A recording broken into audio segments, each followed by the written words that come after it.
Go. Hello, everybody. Welcome to our weekly voice chat on Men Are Human. This week's topic is an interesting social trend that has emerged in the past decade as a result of economic inequality between men and women, but maybe not in the way you think. It's about how marriage rates are beginning to fall because women are having a hard time finding men that earn as much as they do. That's right. It's now men are economically falling behind. It's creating this marriage gap.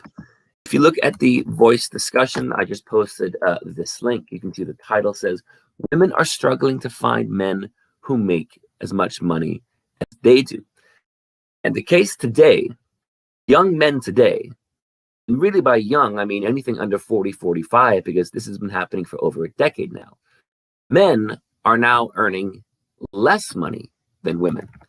And the young male crisis is something that MRA has talked about, kind of describes this problem. And the origins of it go all the way back to education, of how boys fall behind in school, and then they don't go to college at the same rates. And because they're less likely to have a college degree, they fall behind in the marketplace. And there's this growing social problem of women wanting to find a man who is economically equal, earns as much money as she does, but women are having a hard time finding that. Because in today's United States, and many other places around the world too, women in their 20s and 30s are earning more money than men in their 20s and 30s. And this is causing a very strange phenomenon where marriage rates are declining. There's other reasons for this too. A lot of men are reluctant to get married because they see the results of divorce court and family court and just how unfair men are often treated in family court, and how men can get divorced and really become economically screwed, for lack of a better term, for decades. People can get permanent alimony, they can lose custody of their children. Many men are talking to younger men and sharing their experiences of just how unfair the family court system is. So it'll be interesting to see how society evolves through this issue. I'm also going to post in a second in the chat, you'll see an article about how young women are now earning more than young men entering the workforce. And the article is from 2016, which is 5 years ago. This has really been happening for over a decade now. So that's this week's topic. And I think this is an interesting one.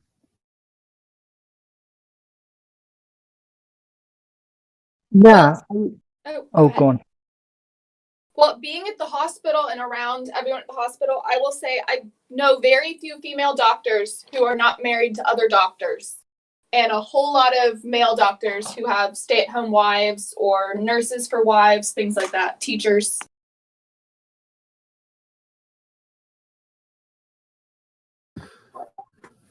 Controversial question. Do you think that men, whether through innate psychology or through social conditioning, do you think men are more willing to, and I hate the term marry down, because I think it's very just a very unnuanced way of seeing it.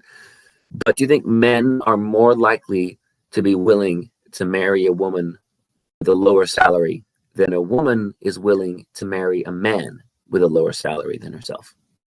I do, but I think one of the reasons for that is a lot of the male doctors that I know, they really value having a family and they work so much.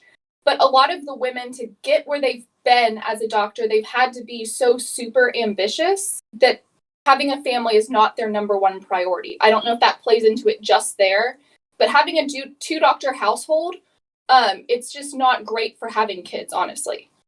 You have to have full-time nannies. It just doesn't work well. So I think a lot of the women who are willing to accept a lifestyle like that are not going to necessarily become doctors.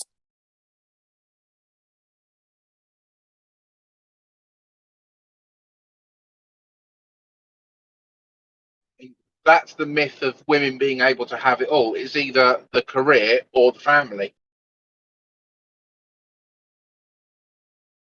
I think the issue, I feel, goes possibly even beyond things like money and finances and even gender, because So, for example, with the Red State article that was posted in the announcements channel, that was talking also about women wanting something in a relationship, being consumers in a relationship. And I'm sure the same would apply to men in certain instances as well. We're all kind of taught that it's normal to see what's in it for us when we're entering a relationship. And I kind of think the problem is that relationships are seen as an opportunity to be a consumer, to take what you can get, whether it's finances or security or emotional support or any of that. And I kind of think we've lost that idea, maybe which is now considered naive, that you fall in love with another human being, whoever they are, and you want to be with them because you love them and nothing else matters. Also, if you're looking for a life partner, you want someone, when it comes to looking for a common ground, you want someone you can deal with every day and that is somewhat able to have communication with you. And attitudes are a big problem in today's world. So many people have such large attitude egos just because of what they learn in society and what they take advantage of and what empowerment goes behind them or whatever else, political views.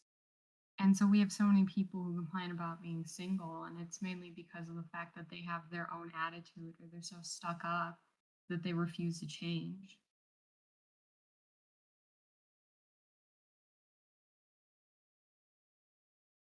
I think a big part of the problem here is that progressive generations, not just in the last 10 years, have made marriage just completely unattractive to, especially to men. A lot of what happens seems to be about, giving like special privileges to divorced women and things like that. Sorry, can you hear me? Yeah, I think we just had a very slight glitch with Darkisha here and me, sound wise. I don't think it's any of us. I think it's just Discord's having a bit of a funny day, but I can hear you fine. Okay, cool. I mean, if you look back like 30 years or so, 40 years, marriage was basically the norm. It was what everyone aspired to do. It was something of a bottleneck in human culture, where everyone went through this one huge ritual where they paired off with somebody, and like it was romanticized to no end, and it was it was built as well to last, but really it suffered a death by 1,000 cuts, and the biggest one was obviously the commoditization of divorce, where basically the man and the woman in the relationship were set up against each other, and they were basically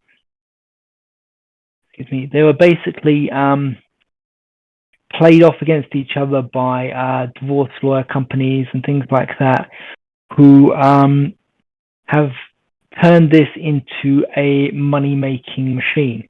There is a film called Divorce Corp. I don't know if it's out yet or not, which is probably going to be on our to-watch film list because of just the way it seems to be breaking down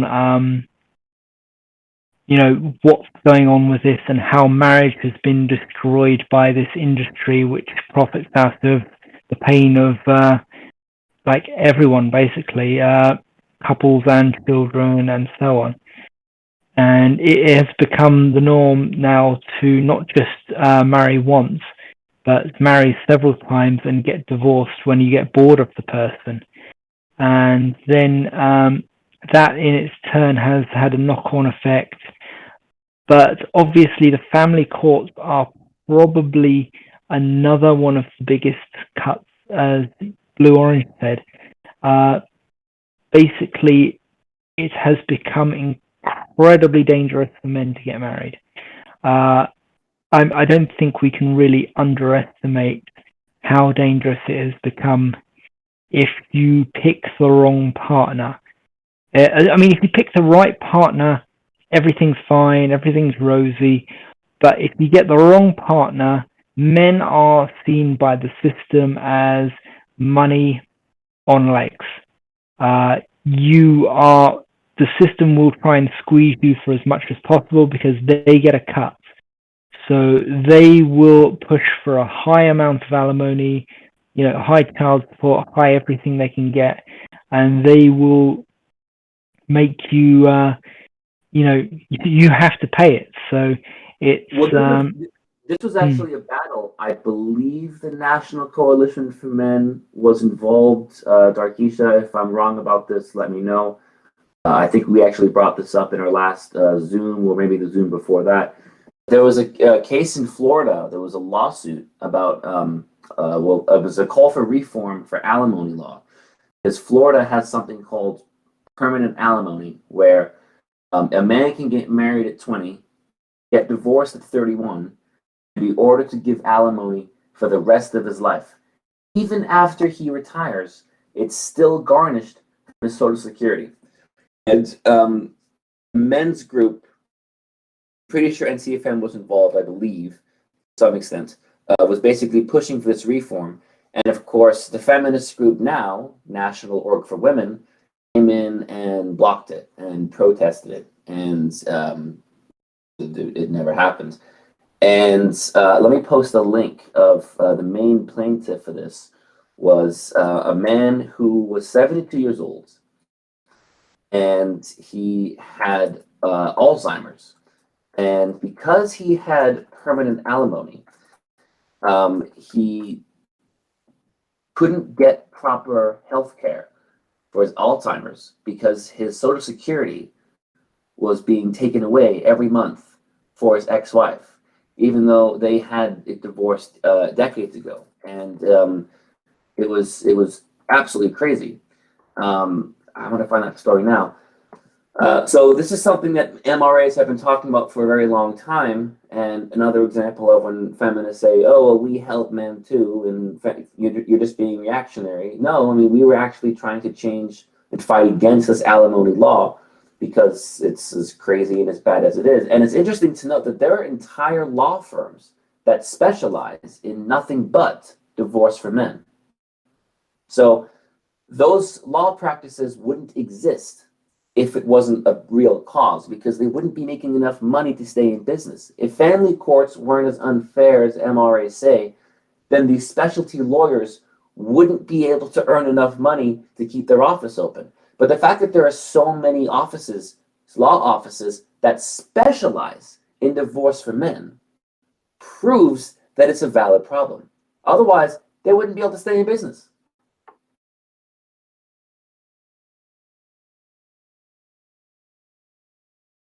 I think a lot of feminists say that MRAs are lying about the issue, as most of the law in most of the places are gender neutral. But what they don't see is already existing bias. If something a man does, something exact same thing is done by a woman, a court is going to perceive both things very differently. And the courts have long history of ignoring ignoring many factors just to favor a woman. That does not happen in a fair family code. And what we really don't talk about is how these laws are made to favor most women in the first place, not the men.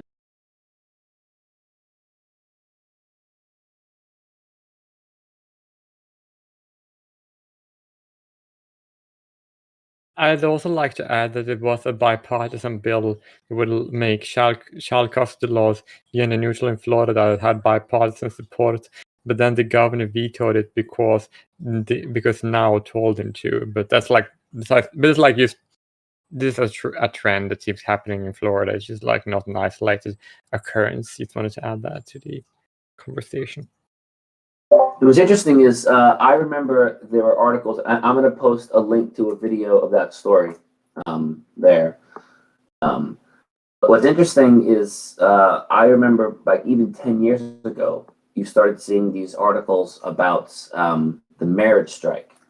and how men are going on a marriage strike because of all the problems we're talking about. And there was even a book written 7 years ago, the marriage strike, and how it's been going on actually for quite a few years, which I just posted there. But guess what I just found when I put this into Google? Guess what I just found, and I'm about to post this too. It's from a feminist point of view. And it says, it's from 2019, and it says, I'd like to propose a radical alternative to punish misogynistic men. A marriage strike. Let me put that one down there. So it's funny how there you go. I just posted it in the chat. It's funny how now feminists are seeing a marriage strike as a viable option to punish misogynistic men. So it's so interesting how for years this has been a problem affecting men, and now feminists are interpreting it as misogyny, as opposed to listening to men saying, hey, this is why we're going on a marriage strike. This is why we're afraid of marriage. And of course, what is the insult thrown at a man who talks about this? Oh, you're an incel. Oh, you're just a MGTOW. Oh, you're just bitter because you can't get laid. Oh, you just hate women. It's like, well, no, it's because we see cases of this happening. There are cases of this happening. There are stories of this happening. This is not coming out of some bitter misogyny. This is a result of A, men are falling economically behind, and women, by their own admission, say that they would like to find a partner who earns at least equal to them. And then B, flip side of that, men being scared off because of how insanely unfair family courts are. I think it's largely the latter. I mean, I do think, I mean, part of it is also the tradition of marriage itself is being sidelined and pushed back by a culture which basically idolizes quick and easy relationships that don't mean anything. And, you know, you go in, you have some sex and you get out. That's basically what our society has become now. And so marriage has become an antique in the back of the cupboard, and it has been progressively damaged by ill use and ill keeping, especially by, well, feminists are pretty much the reason we are in such, you know, apart from obviously monetization by divorce lawyers, feminists are pretty much the reason we are in the position we are with marriage. If it was just the monetization thing or just the feminists attacking it, it would probably survive. But with both together, and then on top of that, that subtle financial issue that Blue mentions, it's just becoming one of those things that people don't even pay any attention to, never mind do. Well, until you fix the economic gap and the young male crisis and how boys are falling behind in school and thus men are falling behind in the workforce, until that economic gap closes, the problem of women having a hard time finding a partner isn't going to go away. Well, there is a few ways that can go away, and that is that if more decent people tend to not be, well, in my view, tend to not be materialistic. So therefore, if people choose partner based on wealth and they don't find anything, then they would just have to bite the bullet and find someone anyway, or they have to suffer alone. Or they could, and those who don't care about material wealth as much, or those who don't, those who think that like humanity is more important than like, you know, the money you make, right? And those who will bite the bullets anyway are going to like be more normative for the future because they're going to be overrepresented in the reproductive success of women. So this is like, it could evolve very quickly to fix the materialistic degeneracy that you need to date someone of the same wealth or more, which is an entitlement that is detriment to the woman to have it. They are less likely to be successfully in the reproductive machine.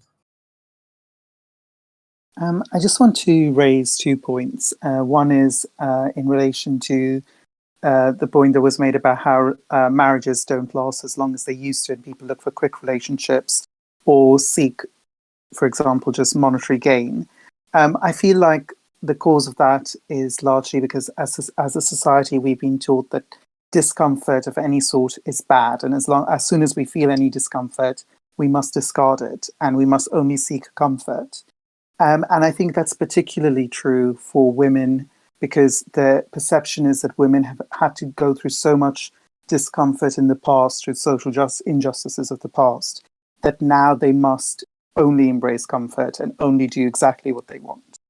And I think, unfortunately, we've kind of forgotten the value in discomfort, the value in growing through discomfort and how that improves you as a person and your character. And I think that's why in the past marriages would last longer, because they would present times of challenge and discomfort, but people wouldn't immediately give up on them.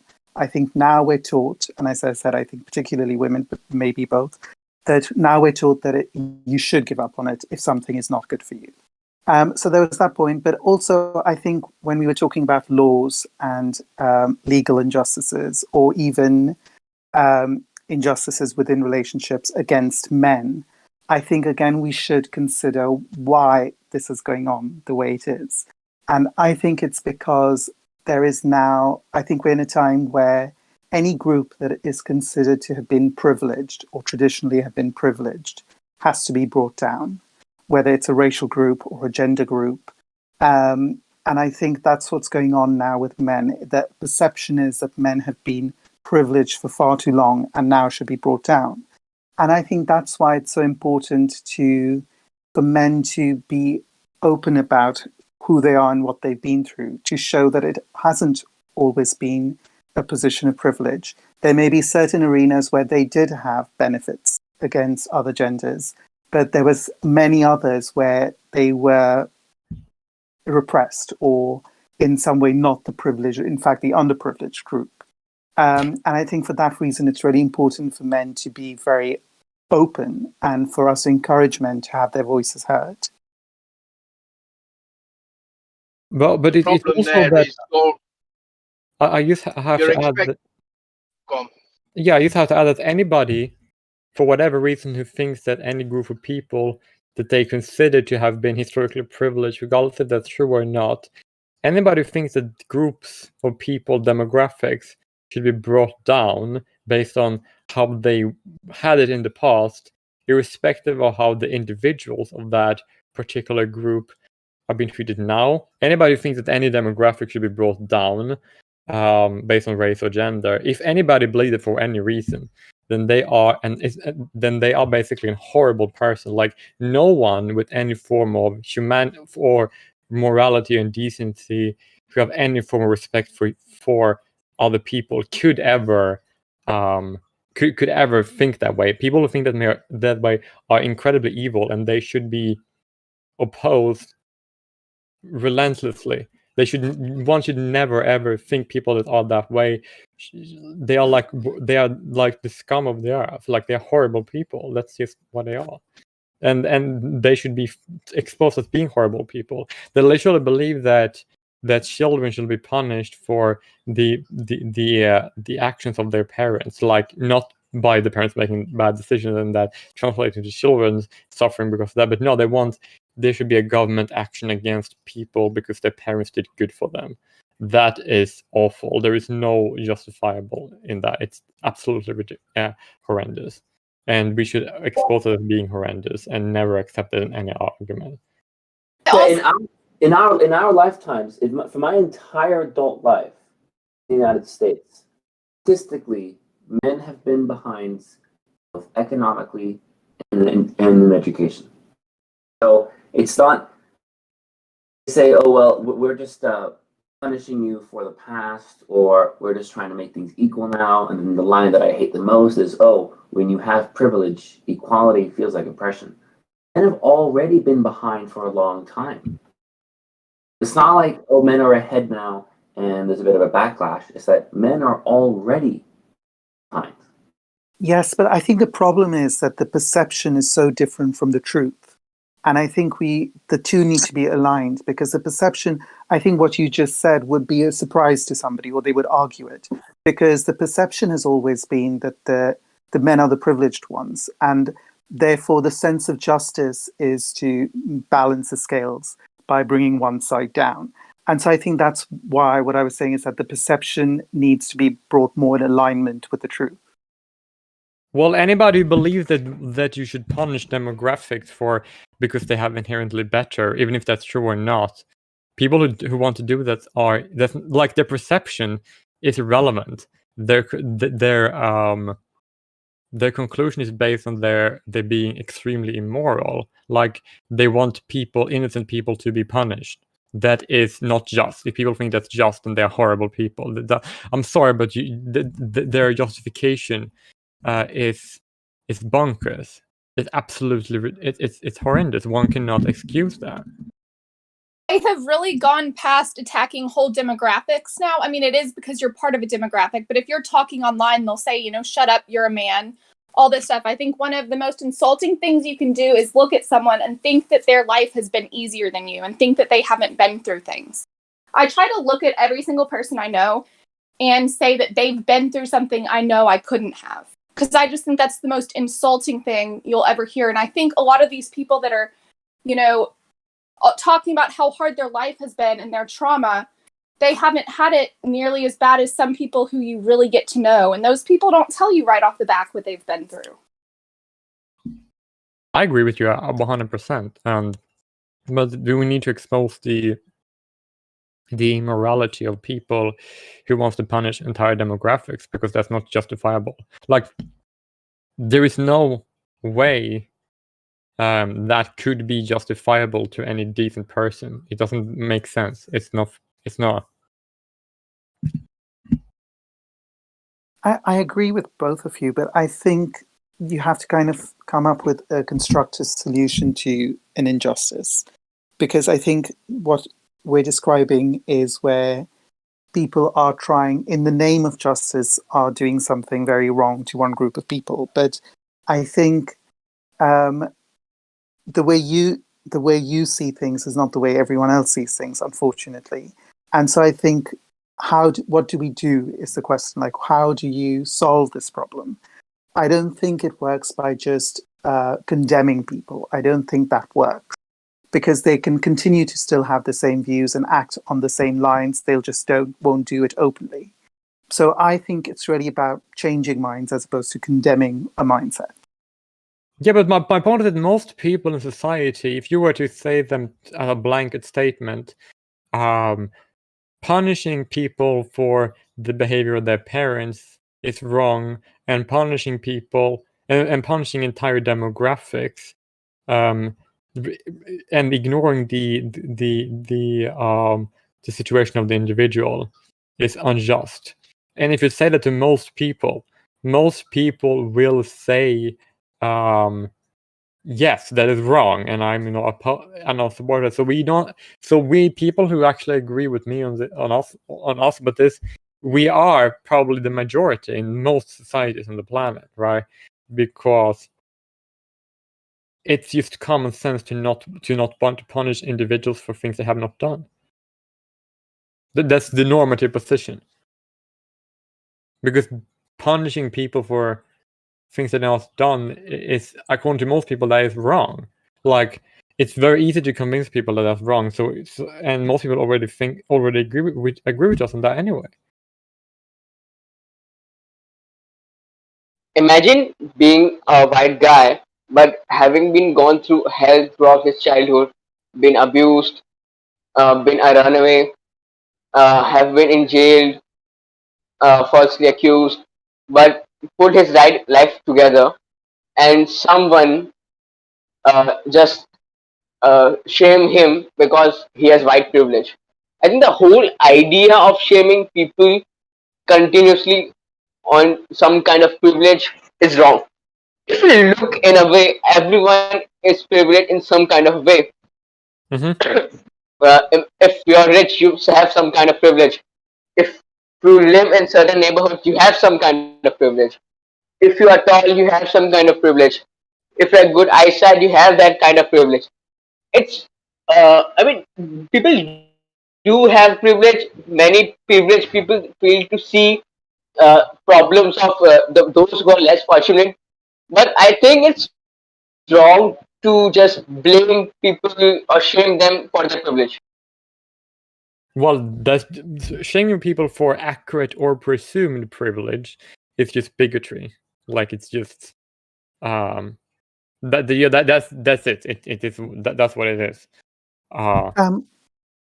Sorry, I was, Jay Will, you were saying that the majority of people would think like you do, which kind of surprised me, because don't you see a lot of this? Don't you see that a lot of times men or a particular racial group or any kind of group which is considered privileged is treated differently because of that perceived privilege, whether it's in the recent past or further back?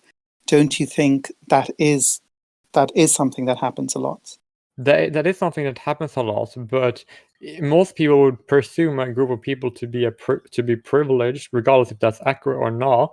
But these people would say but they don't want people to be. They don't want anybody to be harmed. They don't want anybody's rights to be violated, and they just presume that people are privileged. And if people say like, "Well, is it wrong to discriminate against people?" then they would say, "Yeah, that's wrong to do that," and then be against that too. Right, but maybe they don't see certain things as punishment because they see it as justice. So the kind of things I'm talking about, which was going back to this discussion, is, for example, laws when it comes to family law or divorce law or sexual harassment or rape laws, which are all very one-sided and against men. I think all of those things are done in the name of justice, so they wouldn't call it punishment for being privileged, but what I'm saying is that's what the rationale seems to be for having such one-sided laws or rules or just a general perception.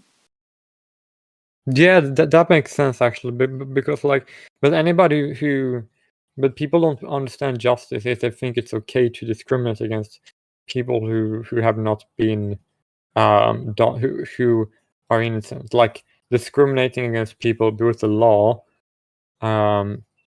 Like I don't understand. Most people don't find that to be things they support, and the most people who do are usually like quite lunatic in their beliefs, and they're usually not the norm.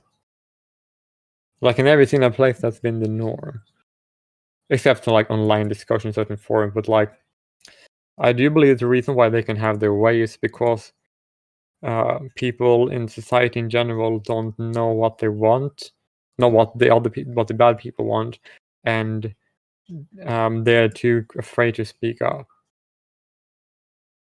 So I have a question. I wrote this in the chat. Do you think maybe we're just around a little more sensible people? I mean, like, I've lived in the UK, South Africa, Sweden, and France, and you guys are slightly above sensibility in most people I met in those countries, but that is the demographic I was like judging on, and I don't think they are like pretty. I think you are above, but I don't think the people I was talking about are that much above the average person. But they seem to agree with me on that principle that punishing individuals, discriminating against individuals, legally would be wrong. Well, I don't even argue to like punish individual people because of like their sex or their race. Is that something that's like being actively argued for? No. Well, it is something that is being in place in many countries, like legally, right? But when you talk to individuals about it, they usually think it's wrong. It just happens to be in the law because of it's no one in politics are challenging it. But I guess what I'm saying is that the punishment doesn't seem obvious. So, for example, most people would say, "Oh no, a man isn't punished for being a man." But at the same time, you would have rape laws in many countries which are drafted in a way where only women can be raped. It doesn't even allow for the possibility for a man to be raped, or only a man can be a rapist. A woman can't even be a rapist under the law. And so what I'm talking about is things like that, or family law. So stuff like that, it's not considered. No most people haven't thought about it, so they don't think that a man is being penalized for being a man. But that's essentially what's happening. And all of those are very mainstream things which most people consider to be okay or don't even think about, because the male side of things isn't presented as much as the feminist point of view is. Yeah, that's actually true. I do acknowledge that, but I do think that it's more, we need to divide people who are unopinionated and are apolitical about a given topic, and people who are on the opposite side of us. The opposite side winning it's not because they have a majority of people with them; it's because they don't have a majority of people against them. I love how the feminists or these people in general love to call men incels, bitter, all kinds of horrible names, but they are really the ones that's being hateful, being bitter, being petty, and wants others to suffer. Aren't they doing the exactly? Aren't they being really hypocritical because they're saying certain things and blaming it on certain groups, but doing the exact same thing? You mean they're projecting their own bigotry to other people? It's the great hypocrisy of the feminist movement. At the end of the day, they've been able to position themselves in a place of massive power and influence, and then pretend like they're the victim.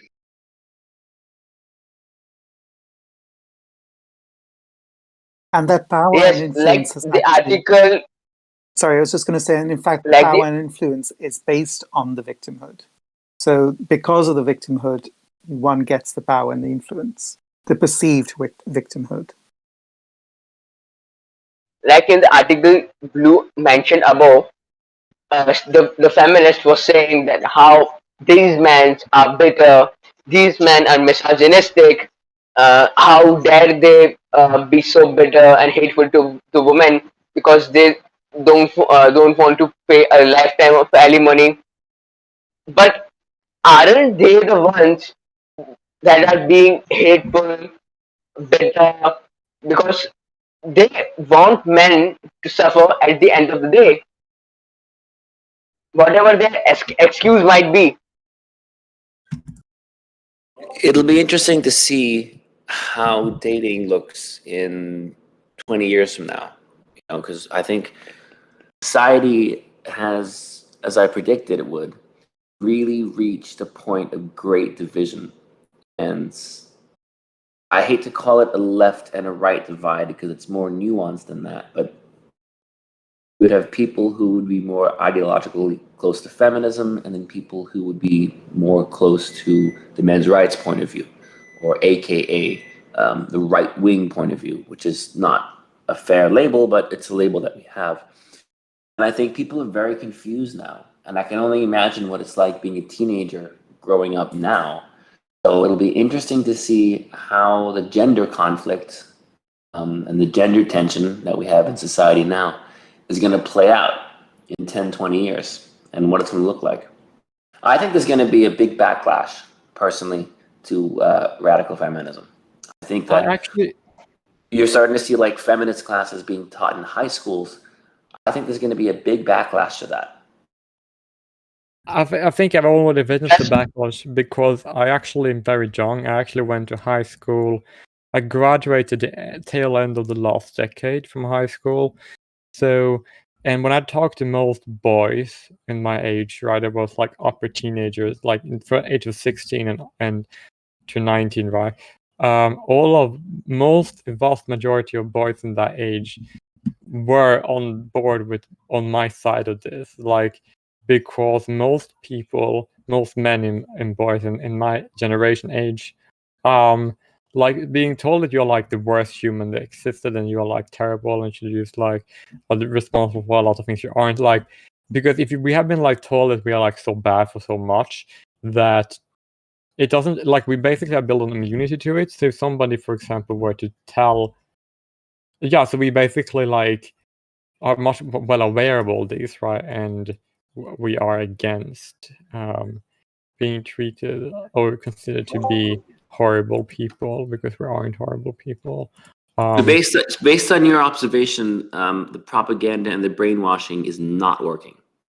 No, because people understand it's stupid and they use like and they're basically like, oh, that's just retarded, like, and it's evil, like, fuck that. Like, they understand that it is wrong because it doesn't, like, most people tend to, like, see things in a way that benefits themselves, right? And if you see something that just hates you and gives you no alternative besides to hate yourself or change yourself into be something you're not, right, then you would just naturally, like, have a reaction against that. I just wonder what it's like from my age, 28. I remember the quote unquote normal times. You know, when I was in high school, 2006, 2010, things were still relatively normal. But to a child who's never really known any other environment with this one, my concern is that they grow up thinking, oh, yeah, that's normal. That's how it is. That's how it should be. That is how it is. I mean, I just graduated high school within the last year or two.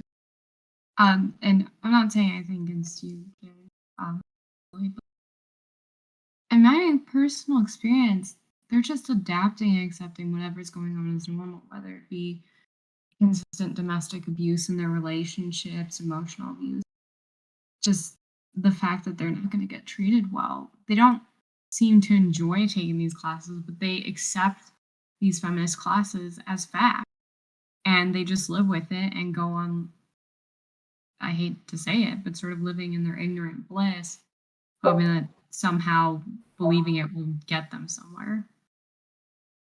We did an interview. Darkesha did an interview on my very channel about this, so you told me that. Pretty scary stuff that you saw. Yeah, but they understand it's not right. They just don't want to do anything about it because they feel outnumbered. Right, so they feel basically intimidated into silence. Yeah. That kind of makes sense, but it's a little bit different. Our experience is that most guys, they don't like talk about this like openly and publicly to people that would accept this as normal, but they don't think this is like okay. They don't think it's right. They think it's wrong, and they think it should be different. And they don't accept this as this is the way it should be. They think it shouldn't be this way, but it is this way, and because it is this way, and it is wrong, right? They don't think it's right. They don't think it's acceptable. They just tolerate it and try to work with the unfortunate circumstances they're in. But they don't accept them as being this should be this way. They don't do that. They think they understand it is wrong. It should not be this way. As I said, I've had a different experience. They understand, at least from the schools I went to, they understand it's not correct to be getting hurt the way they are, and they don't think it's good to have these classes, but they don't see any other way out, and so they conform and they agree with it, and sometimes they even start joining or believing or quoting things thinking it'll get them ahead. Yes, Yeah, that's what it I've won't. observed as well. It won't get in my head, and here's the reason why this doesn't make like I do believe that you right. But here's the reason why I don't think this is the case for me, right? That's because if you listen to it and learn it, you know that there's no way in hell you can benefit from any of this, right? And because of that, of course, people would repeat what they have been told. They would just claim, well, okay, that's true. Okay, I agree with that, right? But then when they talk privately to their friends and their families and then they would, like, they have one opinion. They just claim that they agree with this publicly, right? Publicly they agree, but privately they do disagree with it, and they.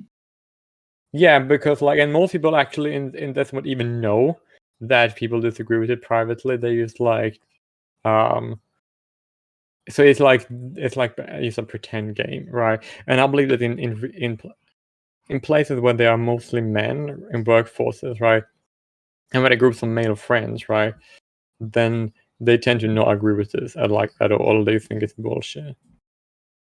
I agree with that. The question is, when will they reach the boiling point, I guess? I'm not saying it's impossible. I understand they disagree with it in private. I've seen it myself where they'll talk about it in private with their own friends, but publicly they'll just agree with everything. The thing I is, think when yeah. will they take action, I guess is the way to say about, because there's so many of them. They can have a whole group of friends. There'd be 30 guys who disagree. And I think there is actually very many ways people can do that, right? Like for me, I basically, because I have a very specific perspective, and that I basically recognize oppression and mistreatment as being the human norm, and because of that, I think that we're just going to be abused and mistreated regardless of where, basically, right? So it's very difficult to fix in that. So it's better to just try and make the best of it, and the best way you do it is that you have your own family, your own relationship, and your own friends, and you just ignore the people who are who you just ignore people that you know are stupid. You just leave them out But of what it. happens? And do your own The thing. problem with that, Willie, is what happens when those people start influencing laws, how healthcare works or how employment discrimination works. What happens when 5 years from now, let's increase income taxes for men by 5% as reparations, etc. So you can't just say, oh, just ignore those people. Unfortunately, those people have influence in the government and in society as a whole. And on Yeah, more I know. personal level, What what happens happens when a your law is family passed? believes all of this, or your significant other? There's no one left. Well, if your significant other does this, then you shouldn't be together, and if your family does this, you should be foo, because like there is no value in them anyway. So yeah, so therefore, like, and I do accept it. Like, no, I do tolerate that laws are like, in my knowledge, because I believe in like human rights and dignity, right? I know that all laws in all countries are oppressive. There is like no getting away with it, right? And there is just then I tolerate that because I think that that's just going to be how it is. So I am basically just focusing on surviving, because that's what most living organisms have done forever. And then just have my family. And what I mean having my family means that I create my family. I have a relationship or not, and I have a lot of kids, and I instill in them my own values and ideas, right? And I accept this, and these oppressive laws are a fact. So we just have to, and we are oppressed. Like most people are oppressed on this planet, right? And we should, of course, try to do something about that. But while it is the case, we should also work on what we can do, and that is to work privately outside of these institutions that are oppressive. And they're gonna take our stuff. They're gonna come, and they're always gonna hunt us, and we're always going to fight back and do better. I don't agree with that approach at all, actually. I think it's very nihilistic to say that certain people are the way they are and they're always going to be that way, and all we can do is discard them and only have certain people around us. And even if your partner has a certain mindset, you must discard your partner, and you have to accept unjust laws. I don't think that's a great approach. Okay, tolerate them. I don't think that's a great approach. Isn't it better to change things? And also, you said only living like in private in a certain way. I think that's actually the problem, and I think that's because the people on the so-called other side of what you're saying, they think what they're doing is right as well. And I do think history has shown that people who think a certain way can change what they think based on what they're exposed to. So I much prefer, at least as the first choice, the route of changing things as opposed to just, lowering your circle, decreasing your circle and where you operate. I think, in fact, we should be doing the opposite. We should be expanding and putting out a different narrative more and more and speaking out more so that things can actually change. No, I actually agree with that, because I fundamentally I agree with that. really have much of a focus on myself. I don't actually care. I actually don't really have that much care for just me. I don't care about me as an individual. Well, I don't care about individuals as much as most people do. But I think my point is more I want a private alternative, right? So when I notice the society and the institutions are bad and corrupt, expose that to most people, and then most people would privately could be a large majority even, and then have or a large group, and then have a private institutions that are not oppressive, because the state ones tend to just be oppressive everywhere.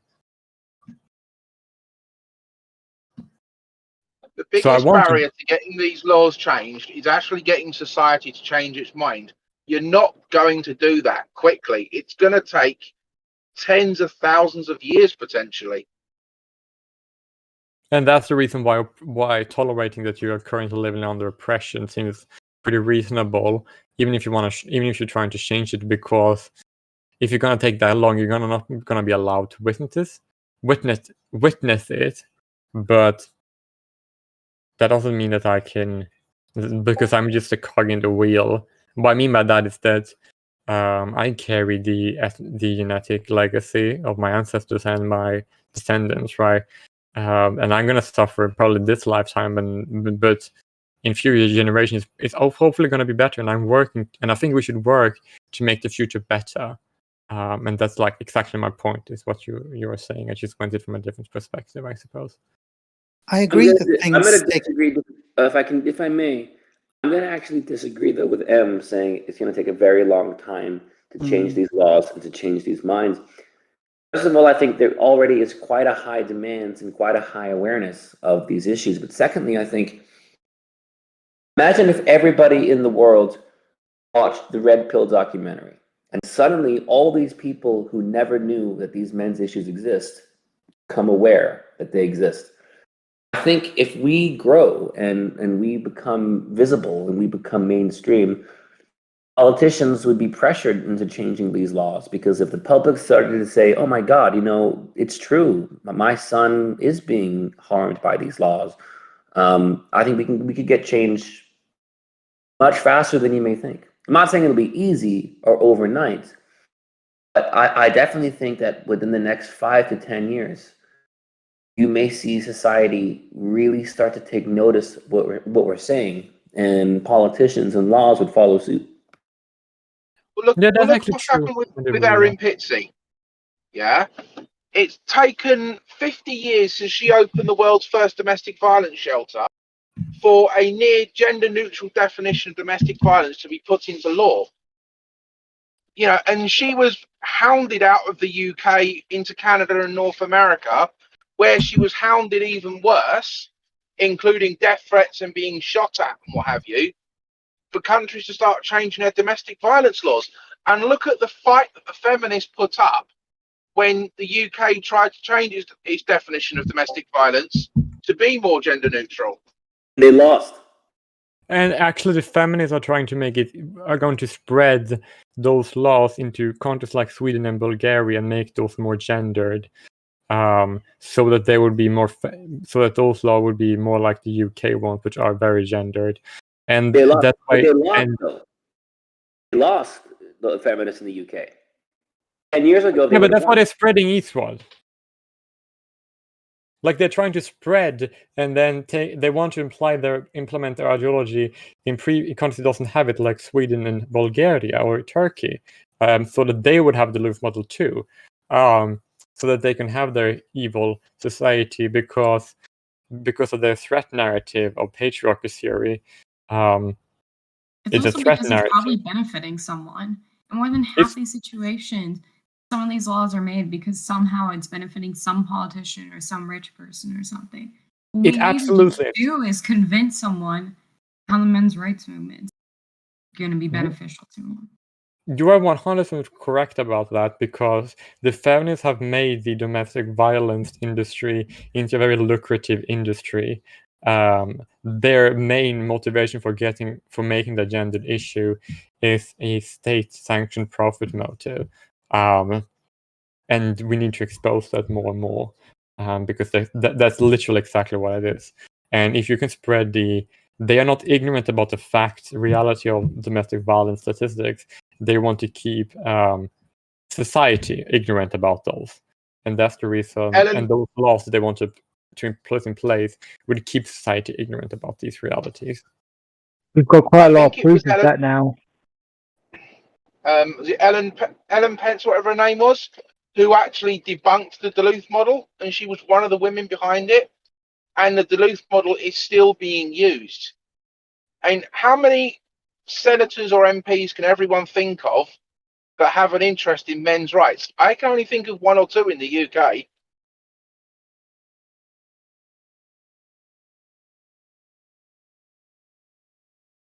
I agree that things do take decades to get close to perfect, but I don't think they take decades to improve. I think there can be small improvements that happen sooner. And I think pointing out failures where things haven't changed, it doesn't really mean that things can't change. It means that the way the means employed to change them didn't work. So you need to employ other means.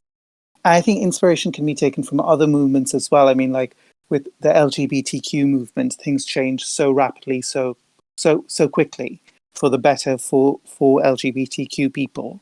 And I think a large part of it is visibility and having your voice heard and being seen and exposed, which they did very well. But I don't think men's rights activists have done it enough as yet. And I almost feel like it's quite new. I also think that unlike a lot of other groups in the past, saying that I'm a victim doesn't somehow seem to come that easily to men, perhaps. And maybe that's also like an effect of society saying, you're not supposed to say that. That's not a manly thing to do. So I think it's breaking those things and being more visible that can cause improvements in the short term. The thing is, there was much more societal care given to people who are from the LGBT community than you will ever get for men. Why? We only, because the narrative has been for so long now that men are these oppressors and dangerous and everything else. I mean, let's talk about the gay men for a moment. Yeah, it was mostly gay men, or virtually all gay men, that were being arrested under UK gross indecency laws. But that's not really being explained. I mean, that would certainly help us, but you try and bring that up, and people are going to say that you're jumping on the back of, lesbian and gay rights and what have you. So there's very, very little the men's rights community can really do other than jump up and down and make an awful lot of noise, which people don't care to listen to. But I think that was true with all the movements initially, that they weren't listened to. I think it's just that it needs to get louder.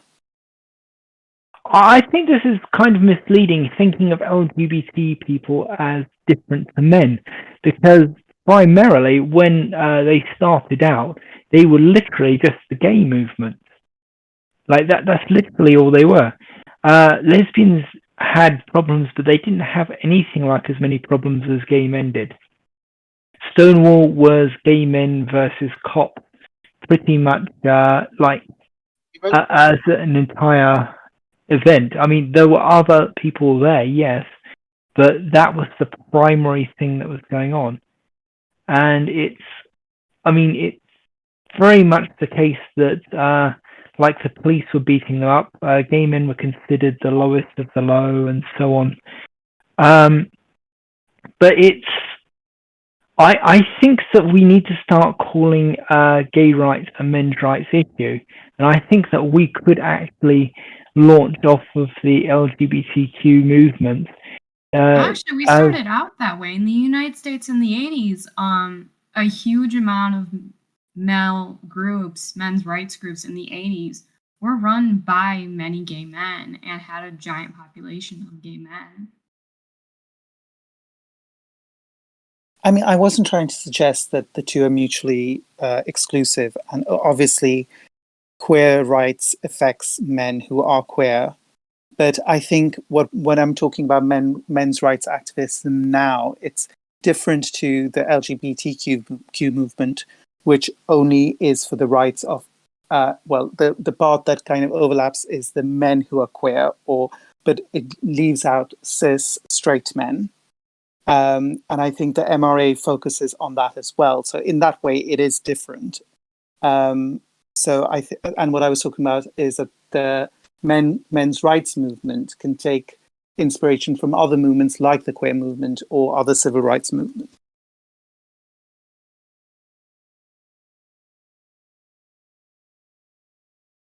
Yeah, I think the problem that there was an awful lot more sympathy towards those other movements.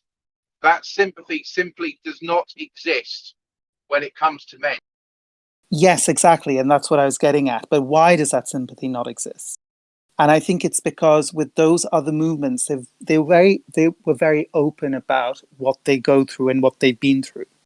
They weren't afraid of being seen as victims. And I don't think the same applies for men in the men's rights activism group, where I think, or not just in any activist group, but just men or let's say cis men in general, I don't think that applies. I think they are taught that they shouldn't be complaining. They shouldn't be seen as victims. And that's why the sympathy isn't as much there. Because they use the label of... But even if they can you please let me speak? Even if they were to complain here, I doubt anyone would actually care. You see family court system, unfair laws and all. Men complain about them more than anything. But still, the feminist or some people think the laws are correct and there are reason why they are the way they are. They cannot digest the fact that what men are going through is wrong. But what they think is that there's nothing wrong with that. The law should stay as they are, or rather be more favorable to the woman. These are the issues, the family court issues, the paternity issues, child support issues that men are the most vocal about. But people don't seem to care about it at all.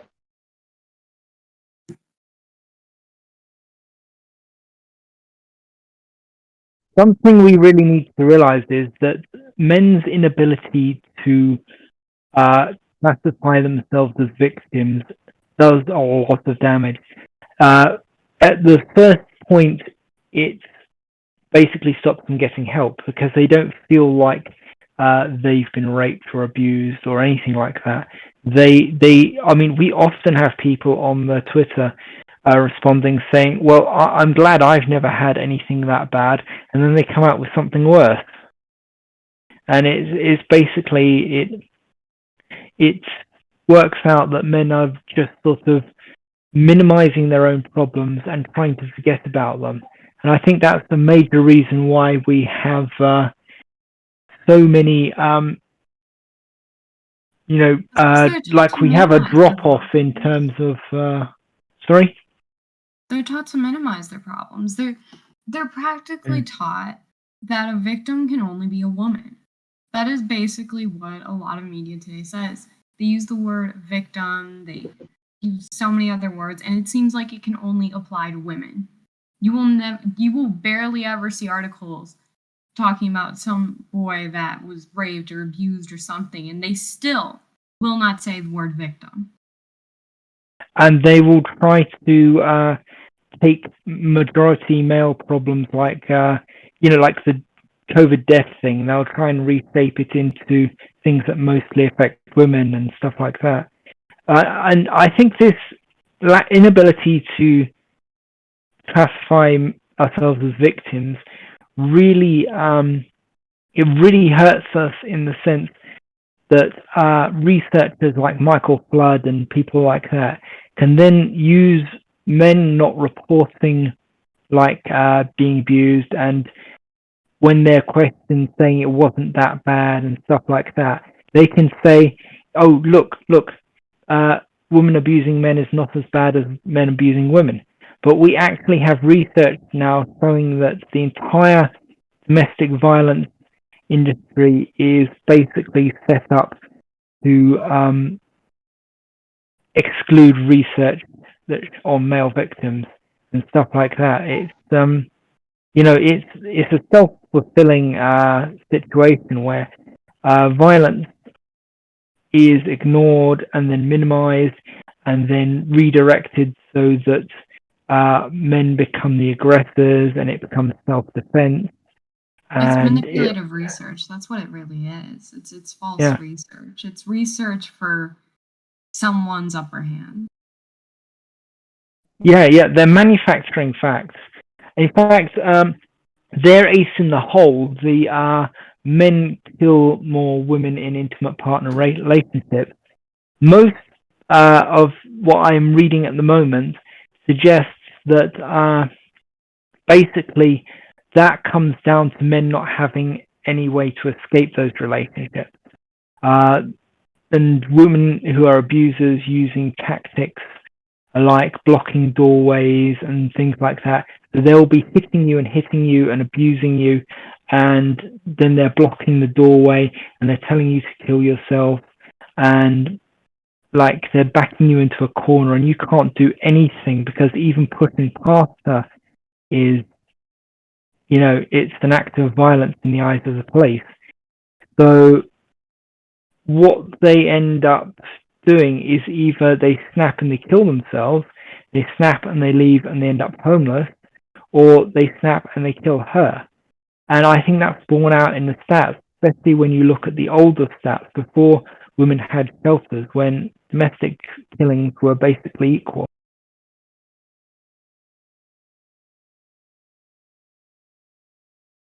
Did you have a camera in by my front door or something a few years back, Hugh?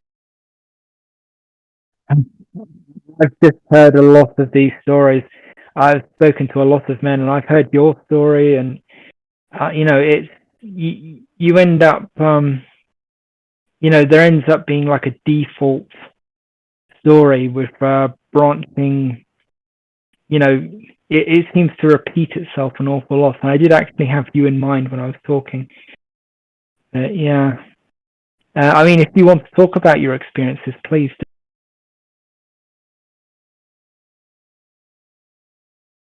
You've pretty much described how it was, human. To be honest, it's not more what I can add.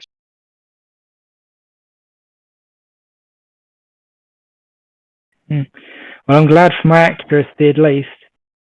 Does anyone else want to talk about their experiences, maybe?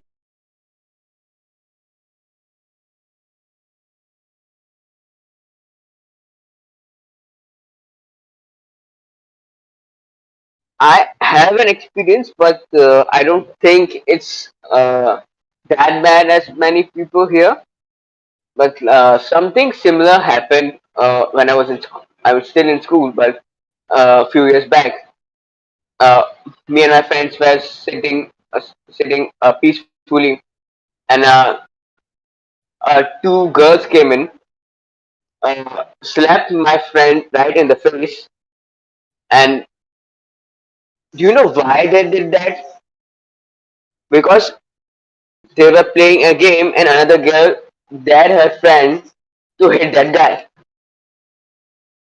Teacher was there, and she didn't say anything. She didn't do anything about it.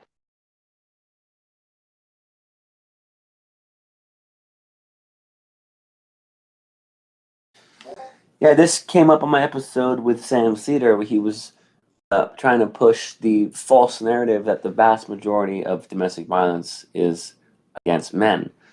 The two responses I have to that is A, there are studies that show that's not necessarily true. Some studies show a more 50-50 balance. But B, even let's just say hypothetically that was true, why wouldn't you treat those individual male victims fairly and with justice?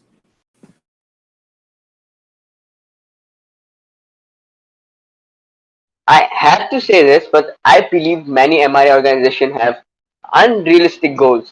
I mean, like, if you put together things like paper abortion with uh, child support issues and paternity fraud issues, it's gonna seem really bad to the people who actually uh, are sensible to see if something is wrong, is seriously wrong with the system. Uh, I hate it when people, most MIS organizations put unrealistic goals with the ones that should be immediately be solved and shouldn't be a problem in the first place. Like in the domestic violence one, it should be solved in the first place. And if you're gonna compare it with the rape of men in general, it's gonna get even more less help. If you're gonna compare the prison time of the issues of sexual abuse or rape of young boys, which I think is higher than the rape of men, maybe.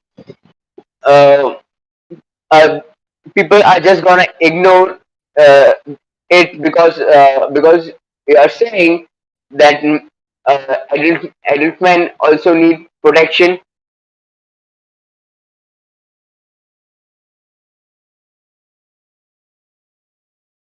I think people would agree more if we just put some more realistic demands upward rather than just being persistent and categorizing the more immediate, immediately or easily solvable problems with some unrealistic ones. I don't see what's so unrealistic about the goal of having men treated as human beings and being treated equally under the law. I mean, they should be, but some issues are more. Some issues are different. If you say feminist, if I'm sitting across a feminist, uh, if I could just convince her that convince her of something, and it's just gonna get resolved quickly, and she isn't agreeing with paper abortion as such. And if I'm putting paper abortion and reform of child support laws, alimony laws, and paternity laws all lumping all together, I doubt she is gonna listen to any single one of them. I can still preach about still say it's unfair the paper abortion should happen, but I should be focusing more on more realistic goals like reformation of child support and all, because from their perspective, paper abortions looks a bit unrealistic and some things more of a whining. But on the other hand, child support reforms are some serious issue. But they see when we put them together, they see something must be shady with them. They must be wrong. I really don't like all this fatalism, to be honest. I feel like we're all going, oh, what can we do? What can we do? We can't do anything. It will be the same for 1,000 years. Nobody's going to do anything. And then we don't do anything.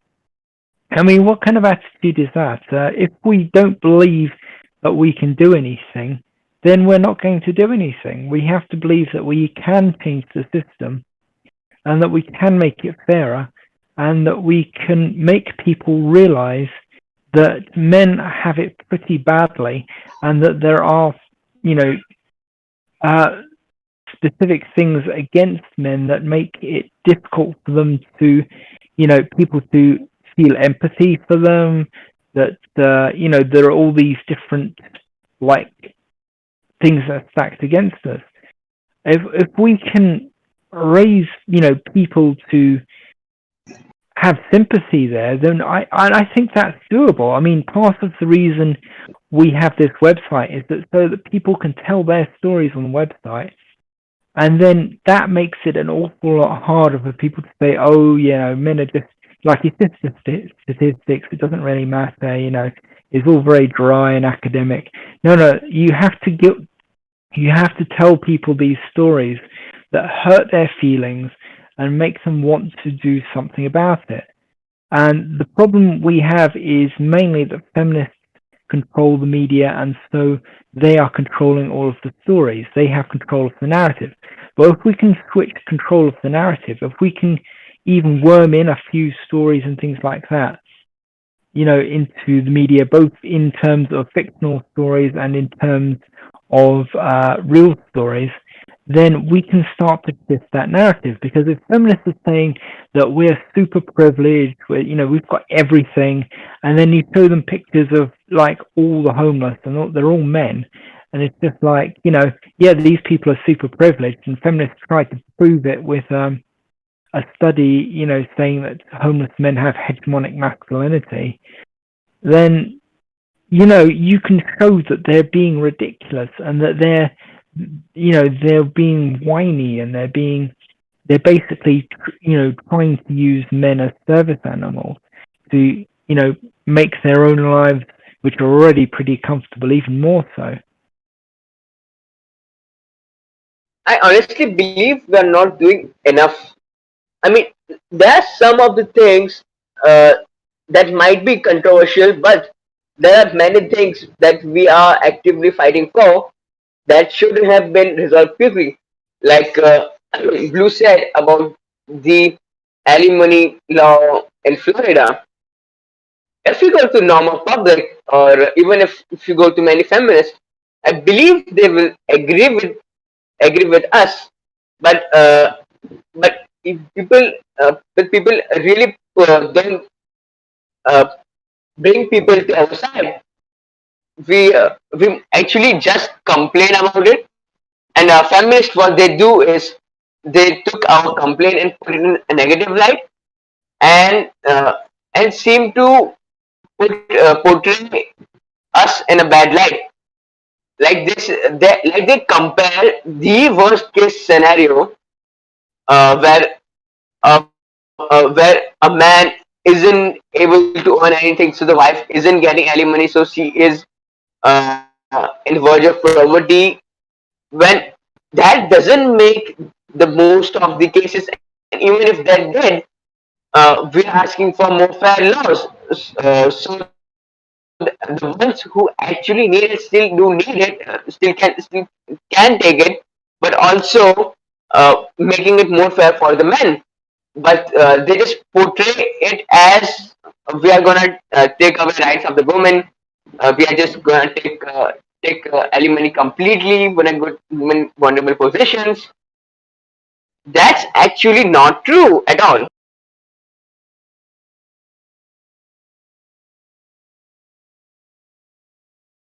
To fight for anything right is never going to be easy. Is all I can really. We have a lot of work to do, but there's also so much against the men's rights. And there is, of course, as you said, stuff being printed against us. But there's only so much you can do when it feels like everyone's against you. Yes, there is a lot being done. There's been a lot of improvement compared to maybe the last decade. But it's still going to be a hard-on, wind in our face fight.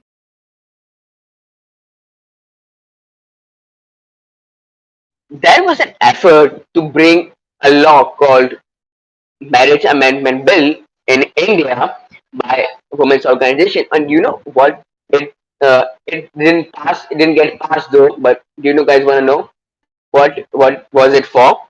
According to it, marriage acquire before marriage, and probably a guy's inheritance and marital inheritance. Uh, should a woman also get half of it, but not the other way around? A man, a woman should be able to claim a man's wealth acquired before the marriage and his inheritance, but a man shouldn't be able to acquire a woman's inheritance or wealth acquired before the marriage. And you know what was the logic behind it? What was the logic the women's organization leader said?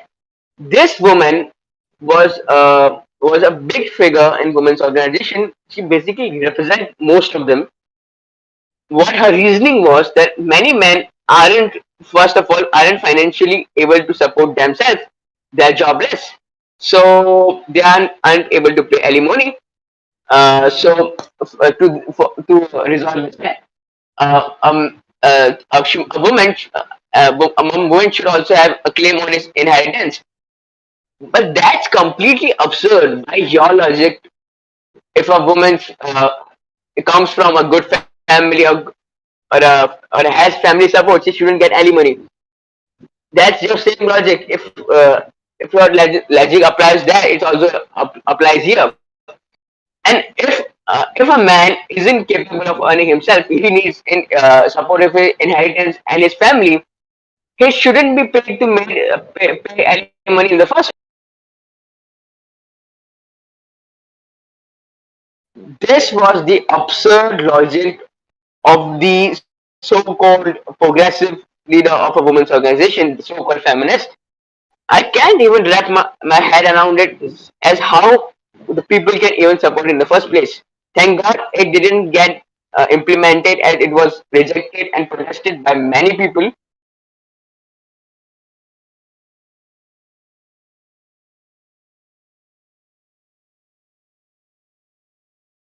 And inheritance is a big thing. Most people live in their ancestral homes, and most people have their ancestral property. And people live in a joint family kind of system here. So even if you were to give a wife a part of the inheritance, it would just complicate things. It would take right of inheritance from mother or sister of a man and make it more difficult for them.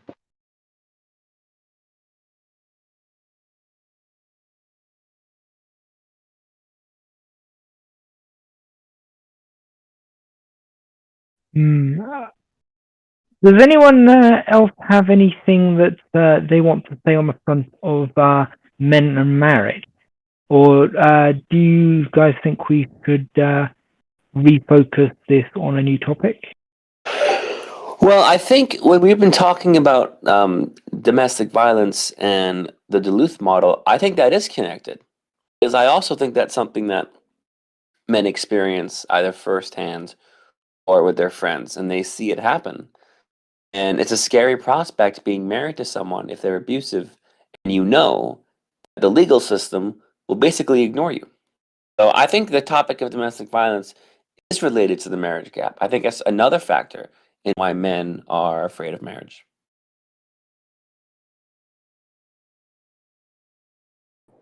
I'll tell a quick story from last week, last Friday night actually. This was. I was talking to another driver who was visiting from far up north, and he was telling me his story, which is kind of horrific. But also, he had a work colleague who was being abused by his then wife, and nobody realised what was going on until they turned around and said, "Where'd you get all those bruises from?" And the response was, "Well, my missus did it." And everyone thought, "You're joking, aren't you?"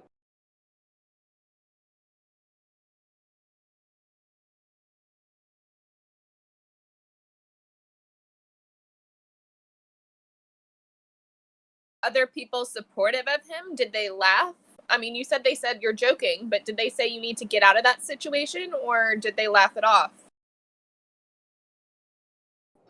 They said he needed to get out of it, but obviously the situation, the thing with domestic violence at the time was, where does he go?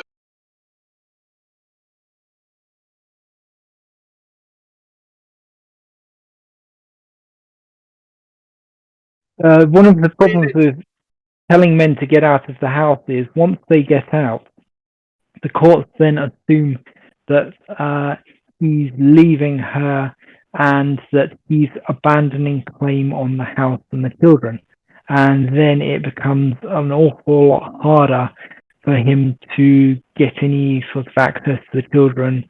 And he's probably not going to get a lot out of the house, or get the house itself, even if he paid for the entire thing. There's also a thing of, as a man, where do you go physically? There's very few shelters, particularly in the UK, and I know North America's even worse. So you've got a car if you own one, a friend's sofa, maybe your parents if they're still around, or you've essentially got a bridge. They're sort of your only option. And the other issues, I mean, stereotypes. I know someone who was assaulted by a woman and they defended themselves, and then they wanted to go to like a friend's house or a family member's house for protection. They said, "Why would you hit a woman?" Well, she assaulted him. She straight up beat him up. And they're like, "Well, you hit a woman, that's inappropriate. We're not going to take you in because you hit a woman."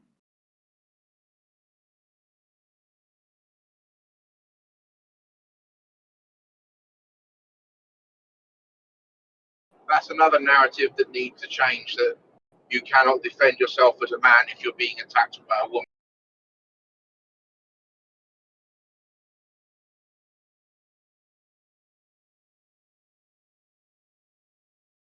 Yeah, I think it does.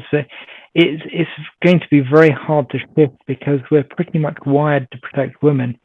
And so, I mean, you think about every film where there's a male hero, the thing that he is mostly trying to save, even if he's just trying to save the world, is usually his girlfriend or wife. Like, he will be the grounding force in the film. And, like, when you get to films like Looper and others like that, he will be the only thing that was keeping him sane, and he was the only good thing in his life. And he made him into a proper man. Like, he took on a mother role, basically, and fixed him. You see this in the John Wick movies, too. His wife was his world, and she was pushing him out of the assassination business. Then she died, everything's taken away. And, like, the dog is the straw that breaks the camel's back, but the real impetus, the whole thing that centers that the conflict centers around, is that the dog was given to him by his wife, and it was his last connection to her. So it's very much, men are very, very female focused. And that's why I think so many of them are so keen to sign on as feminists, is because men are basically feminists born and, just born, because they are so keen on, helping women. And so if they are told that bad men are hurting women and that they are part of the problem, they will rush down on their knees and say, "How can I help? How can I help? What am I doing wrong? Please tell me." And, then, the feminists are all like, oh, like evil men everywhere and stuff like that. And this is, they're really just triggering our primal instincts to help women. And people have been doing this for millions of years. Like the old cliche, I keep saying this, but the old cliche is that a tribe is coming to hurt our women. Like, that's what they'll say. They won't say, "Oh, they're going to slaughter all the men," which is what they're primarily going to do. They're going to slaughter the men, and then they will induct the women into their tribe, with all the horror that involves. But what they're first going to do is slaughter all the men and all the boys. And then, it's like it becomes about protecting the women instead of protecting the entire tribe. It's a very, very, very classic thing, and it's something you will see in psychology textbooks and so on. But you've really, if you want to understand feminism, that is the primary thing you have to understand, I think. And society. You see it in history. One of my big things is the Battle of Britain, and I've listened and read many articles involving Battle of Britain pilots where they said the thing that made them enlist and become a pilot was to protect their mothers or to protect their wives or girlfriends at the time and what have you. And let's not forget, the suffragettes actually invoked this when it came to things like the white feather movement. I think it was Emmeline Pankhurst who was quoted as saying, the time will come when men have to do their duty towards women.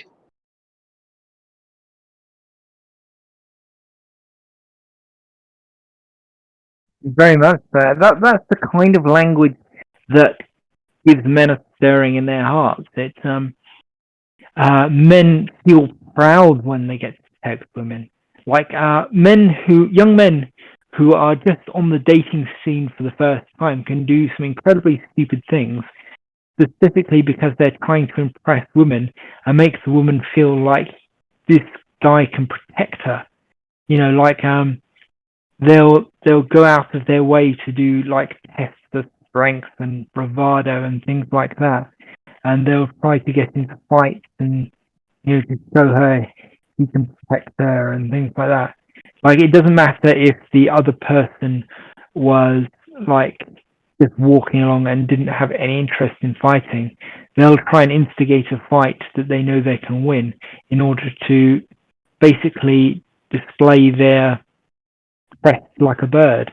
It's another annoying part of human psychology, I'm afraid, but we do have to acknowledge it, that men do have this tendency to want to protect women, and women want to be protected as well.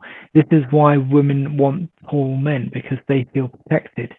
Like, they want to be able to throw themselves into the arms of this man and have the man completely contain her in his huge rippling biceps. It's I know that's a cliche, but it's something that women will tell you they want time and time again by the way that they date. It's all in the studies. It's all backed up by all that sort of stuff. And there are exceptions. Some women are like, oh, I actually prefer, quite feminine guys. But, those are often the bisexual women. And it's, you just have to realize it is the mainstream want this. They want protection. They want to be supported and supplied, because a woman who is pregnant is incredibly vulnerable, and she knows it and she feels it. So she wants to be protected by whatever man she is with. Can you guys hear me now? I've done all this sort of stuff myself, including very, very recently, putting out a fire at somebody's house in the back garden. And obviously, with my job, and the people in the UK will know what I mean by smart motorways, but if you break down on a smart motorway, you've basically had it. You're in big trouble, and I have stopped and helped people out in those situations, whether that be using the truck or pushing the vehicle to a safe place myself.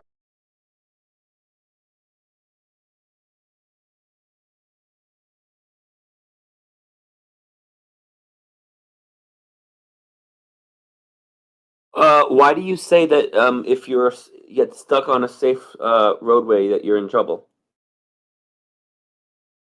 Smart motorways, Blue. They don't have what we call the hard shoulder, which is just a safe place for you to park or to stop if you break down at the side of the motorway.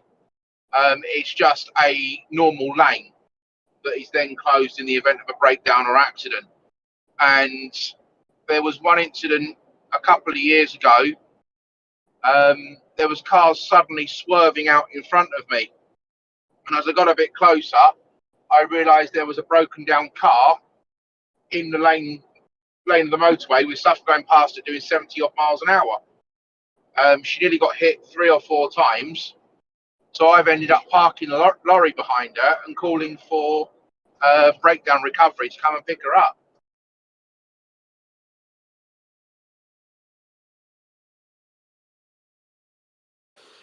I sometimes wonder if someone was driving in a very desolate part of the country and their car broke down in the middle of the night and they didn't have a cell phone, they'd be in serious trouble.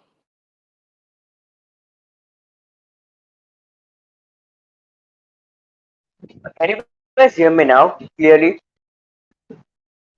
Yes, I Sort of. You're kind of going in and out a little bit, but it's a lot clearer. I have to change my earphones.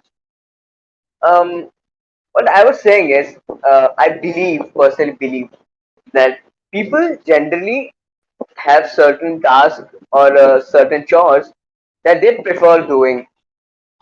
Personally, I prefer doing certain chores like uh, bringing some items home, uh, going to pick up someone, or cooking, etc. like that. And there are certain tasks that certain people like.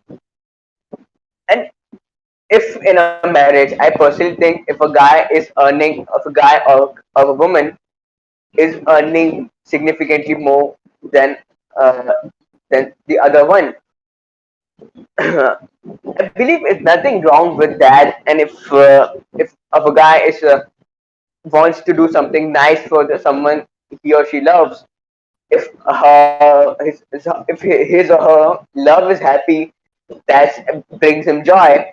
That's money well spent. I think many guys would be happy, or many girls would be happy to do that for their partners.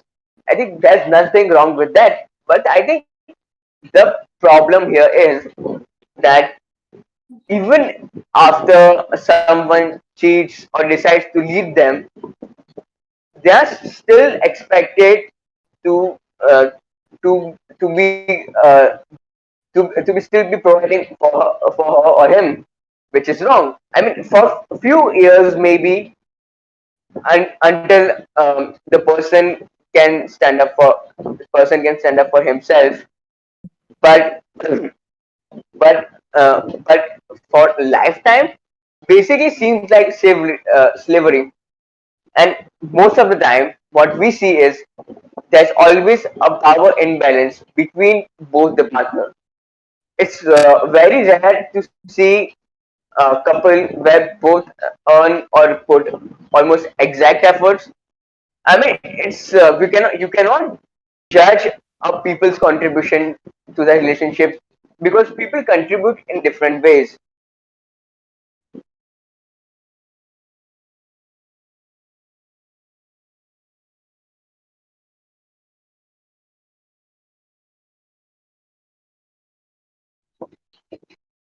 The idea of still having to support someone that's not actually in a relationship with you right now, and it's not contributing to relationship now because relationship doesn't exist. I mean, it's okay to have alimony for a few years so that a person can support himself, but the idea of permanent alimony seems really bad, and it almost seems like a slavery. I don't know why people would allow that in the first place. It's clearly in the wrong. Now you say the other person has contributed in the marriage. That's your assumption. And even if he or she did, he isn't doing it now. Is he or is she? But the other guy is made to do so. I also think this whole topic we're talking about, why are men and women not getting married? Why is marriage declining? And the two main points were that men are falling economically behind and women are having a hard time finding a suitable partner economically. And also men being afraid of the consequences of divorce court and family court. I think a third element to this is this toxic gender conflict today. The way that men and women are being kind of set against each other. And there's so much cultural misandry and there's so much resentment, I think, going both ways. I think that has something to do with it as well. So Yeah. what's really funny about you saying that, we were out to dinner very recently with a couple, and he's a doctor that works with my husband, and they just got married. They eloped like not a month ago, and she was sitting there at dinner talking about how much she hated white men, like how much white men sucked.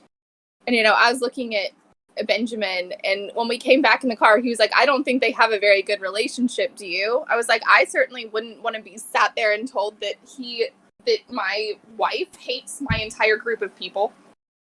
Was may her I husband? say- if Yeah, Was I- her husband white? Her husband is a white man, and she like sat there the whole time and talked about how much she hates white men. And like she was This is like, my- this is I mean, the this is point. like, I mean, This is the reason men are not marrying.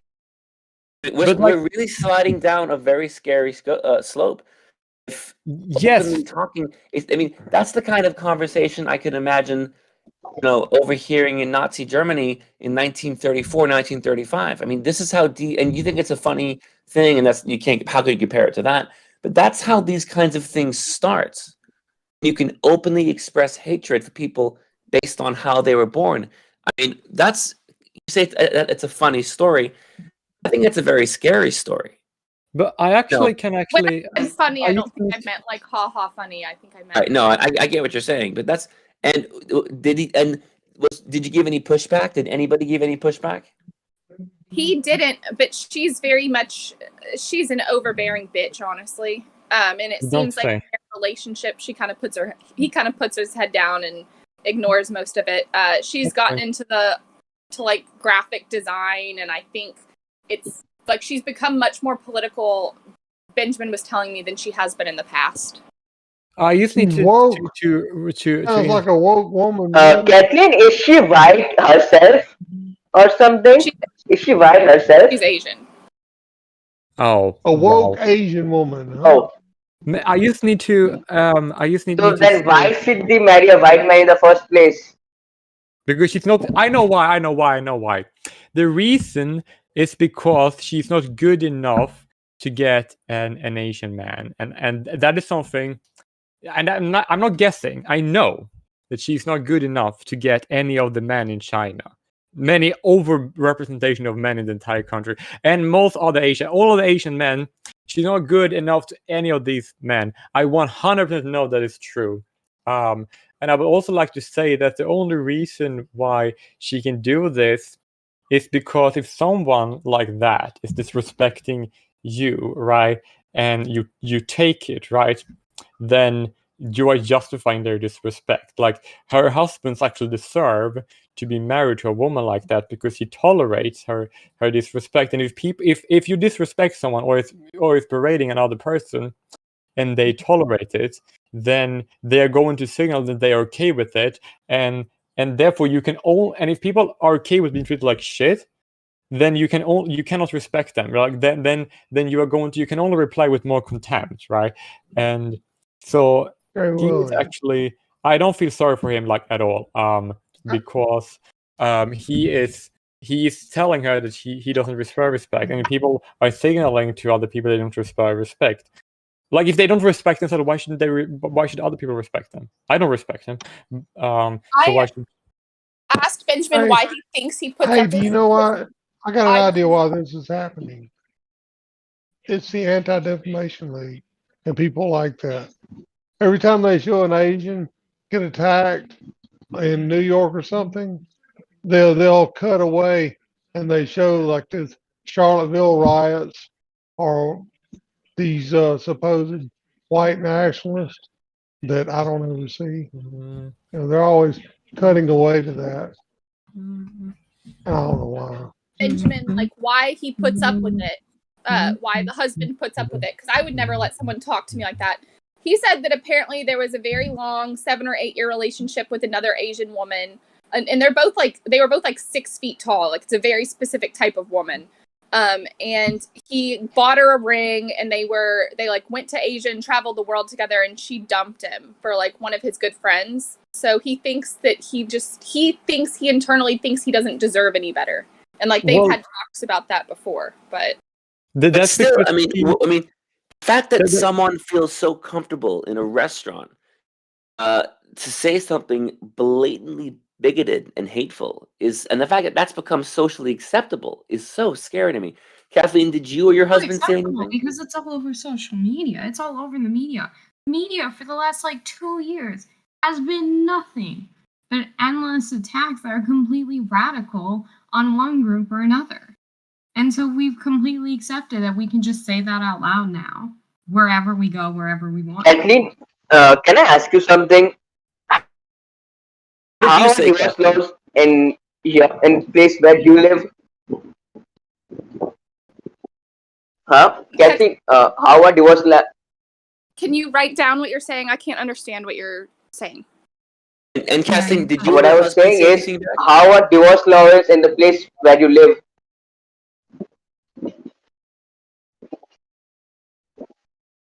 I can't understand what you're asking me. And I know Blue Orange is trying to well. I think he was asking you, I, what is this dynamic like where you live? And what I'm asking you is, just curious, did you or your husband say anything back to that woman that night? So I did tell her, I was like, well, I mean, I don't think all men suck at all. I support men's rights, and kind of talked about some stuff. They both kind of laughed at me. But the dynamic, it depends if we're in my home state or we're here, because things are much more, I'm not going to use the conservative, but I think you know what I mean, because conservative is not the right word. Conservative leaning in my group of friends from home than the people we have met up here, for sure. Yeah, but if he was, I meant the place where you live and that guy with his wife, Asian wife, live. I mean, like, if he, for example, is going to laugh at you when you are saying that you support men's rights, and he was laughing at you, giving this. The guy was the husband. Yeah, but I think it was also kind of like, ha ha ha, let her go off. The wife. We were also at a bar. I don't know if that was contributing to it any. She drinks a lot. She kind of has a problem with alcohol. So I think she was like getting loud and but her whole group of friends, they're all like these like super woke artists. And I think that's really influenced her. I haven't known her that long, but I've been told she's changed a lot. Yeah, he's like the guy. If he was laughing at you saying to support men's rights, then then I would just say that he's probably with the right woman he deserves. And maybe, I don't know. It was. I'm pretty sure he's gonna get screwed in the court now or later. Yeah, Oh, I don't 100%. really care about him. Or abused, even. Well, more so than he already is. She does. I mean, it sounds like a controlling relationship already. No, she makes him strip. She won't let him like take any of his hospital clothes into the house. And this was before COVID, because she thinks that like they're dirty and like he's dirty, and she makes him like immediately get in the shower, which I guess some people are just like that if someone is working in an ER. But like, yeah. She like won't let him come in the house with any of his hospital clothes, which I think is weird.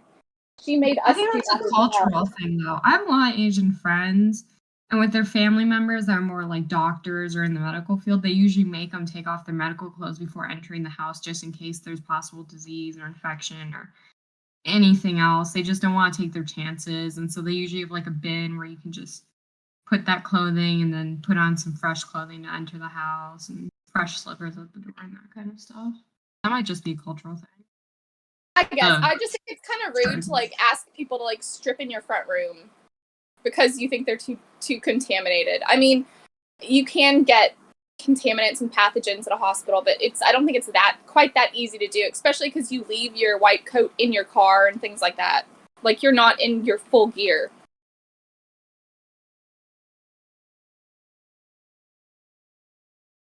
Didn't like being told to strip in the front room, I'll tell you that much. And he still does it because he's like with a woman who's kind of crappy. Benjamin thinks it's because he was so devastated over the ex that they were together so long.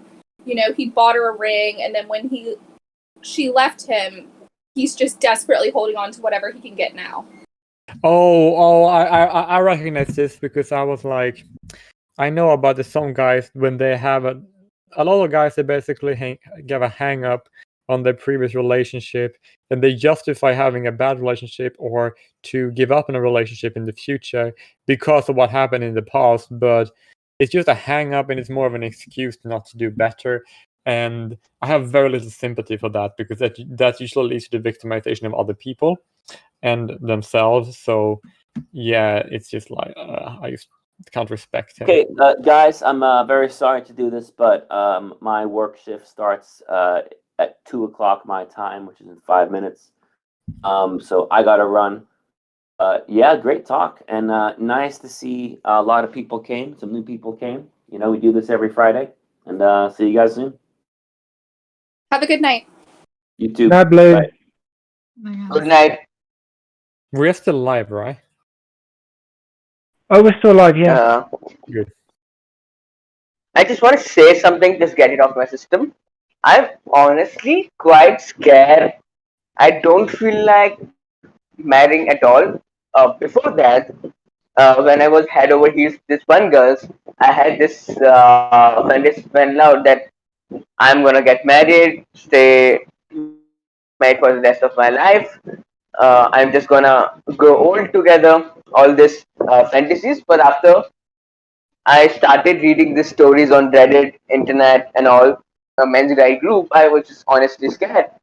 I mean, most of the thing there's high possibility of that happening to me as well. And the bigger problem is the place where I'm from. The most of the marriages are arranged. It's arranged by default. My parents are gonna pick a girl for me, and I have to marry them. And I don't know what will happen if I refuse to them and or do serious oppositions, because nobody in my entire fucking family has ever tried this before. So all these factors are mixed in. So I'm really unsure if marrying is a great idea or not myself. I mean, like you live in. If I don't know what country you live in, and I don't want to be racist and make assumptions. So I'm just gonna ask you what country. Go ahead and make assumptions. I don't mind. Is it India? Yeah, I was gonna guess that, but I wouldn't want to be. I wouldn't want to guess India if it happened to be Bangladesh or Pakistan. But I'm sorry. So yeah, but so like I know that India had like one of the worst feminazi legislations there is. It's like it's a female supremacist state. So you're completely justified in your in your wariness. I mean, I would have a hard time trusting a stranger I really don't know anything about. I mean, she could be those blue-haired feminists for all I know. Maybe she could be a cheater. Maybe she doesn't love me. She doesn't want to commit to the marriage and is only marrying me. She's only marrying me for money or out of convenience or something. And I really don't want that. I'd rather stay single my rest of my life than be in a relationship in that way. Or maybe I could just find a really wonderful girl. It's all a gamble, but I do not trust my luck that much to gamble away my whole life. That makes sense. I mean, like I'm in the fortunate situation to, well, because I'm gay, so I will probably be marrying a man. So it's like I'm gonna be kind of lucky because there isn't really much discrimination you can do based on sex. There is no sex difference. So I guess I'm lucky because that I will get married. And I actually don't want to discourage people from getting married because marriage is a very cornerstone of society that is very important. Because that it is good for children to have fathers in their homes, and we need to have more people for the next generation. And because of that, I cannot discourage marriage, but I'm not going to fault anyone for opting out of marriage for very legitimate reasons. Because the problem is not with that; it's problem with how marriage laws have been destroyed in many feminist countries, such as India and Western world. I personally have a very specific views on relationship. I believe in loyalty, care, respect, and all, which I believe develops through time. And the relationship that been invested, and people, I believe nowadays, really don't invest in that much. And if one person is investing, the others take it for granted. And even if you are investing in a relationship, there are high chances of you getting screwed. because the other person can get up and leave you because that seems like a better option. So all these things and all the stories I heard and all these factors of it being harder for men in divorces and all, and there's no law protecting men from domestic violence. It's scary and honestly scary. No, it is. You're right. You're right. That is scary. And if I may go back to the point people made earlier about the about God, I lost my train of thought. I'm so sorry. About the society is very gender divided, and I do that's true. And I actually believe the gender division in society is the divide and rule tactic to keep people oppressed. I believe it also creates lots of resentment between the both sexes. Yes, of course, but that's the resentment is being used to fuel. It's being used to fuel like division, and therefore people can oppress you if you are divided. If you are like this, it's divide and rule. It's a tactic of subjugation. Yeah, old British tactic of divide and rule. Mm-hmm. And actually, it can actually be even more sinister than that, because divide and rule tactics are mainly usually to either oppress people, but if you go based on gender, I think it could be more sinister than just oppression, because if you want any group to be divided based on gender, then they're not going to be very fertile. And so it is, in a sense, it could actually be genocide. True. I honestly think it would be a lot harder if one of my cousin, my brother, or even someone from my background were to come out as gay, a guy were to come out as a gay, even if a girl were to come out as a gay, because it's really conservative here, and people are really not comfortable with those kind of ideas. And I think there are certain things that needs to be changed overall. Yeah, I agree with that. It needs to be changed. Like, if I was an Indian gay guy, right, then I would just move to a country there are other Indian guys that are more gay friendly.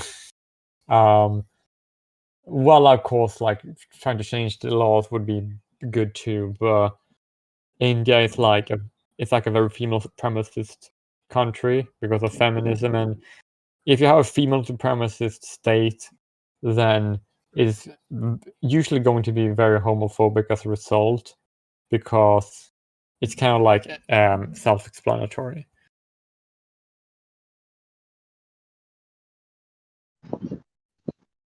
And I also believe that if I were in the shoes of most girls, I wouldn't trust a guy blindly, as I am not trusting girls right now that much. I'm not saying I am really paranoid or something, but I'm not really trusting girls or a partner in general completely blindly, so that I wouldn't be keeping a lookout for anything that might screw me over. But if I believe if I were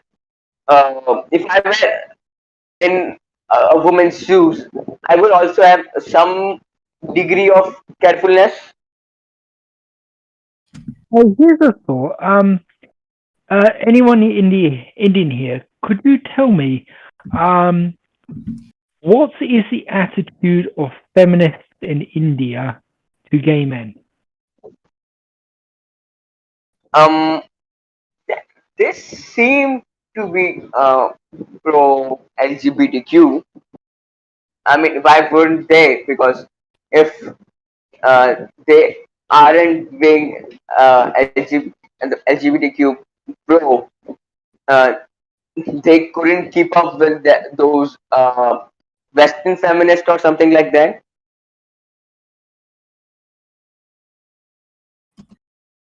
I mean, like that makes. Yeah, right then. I mean, like, I just thought maybe they wouldn't be.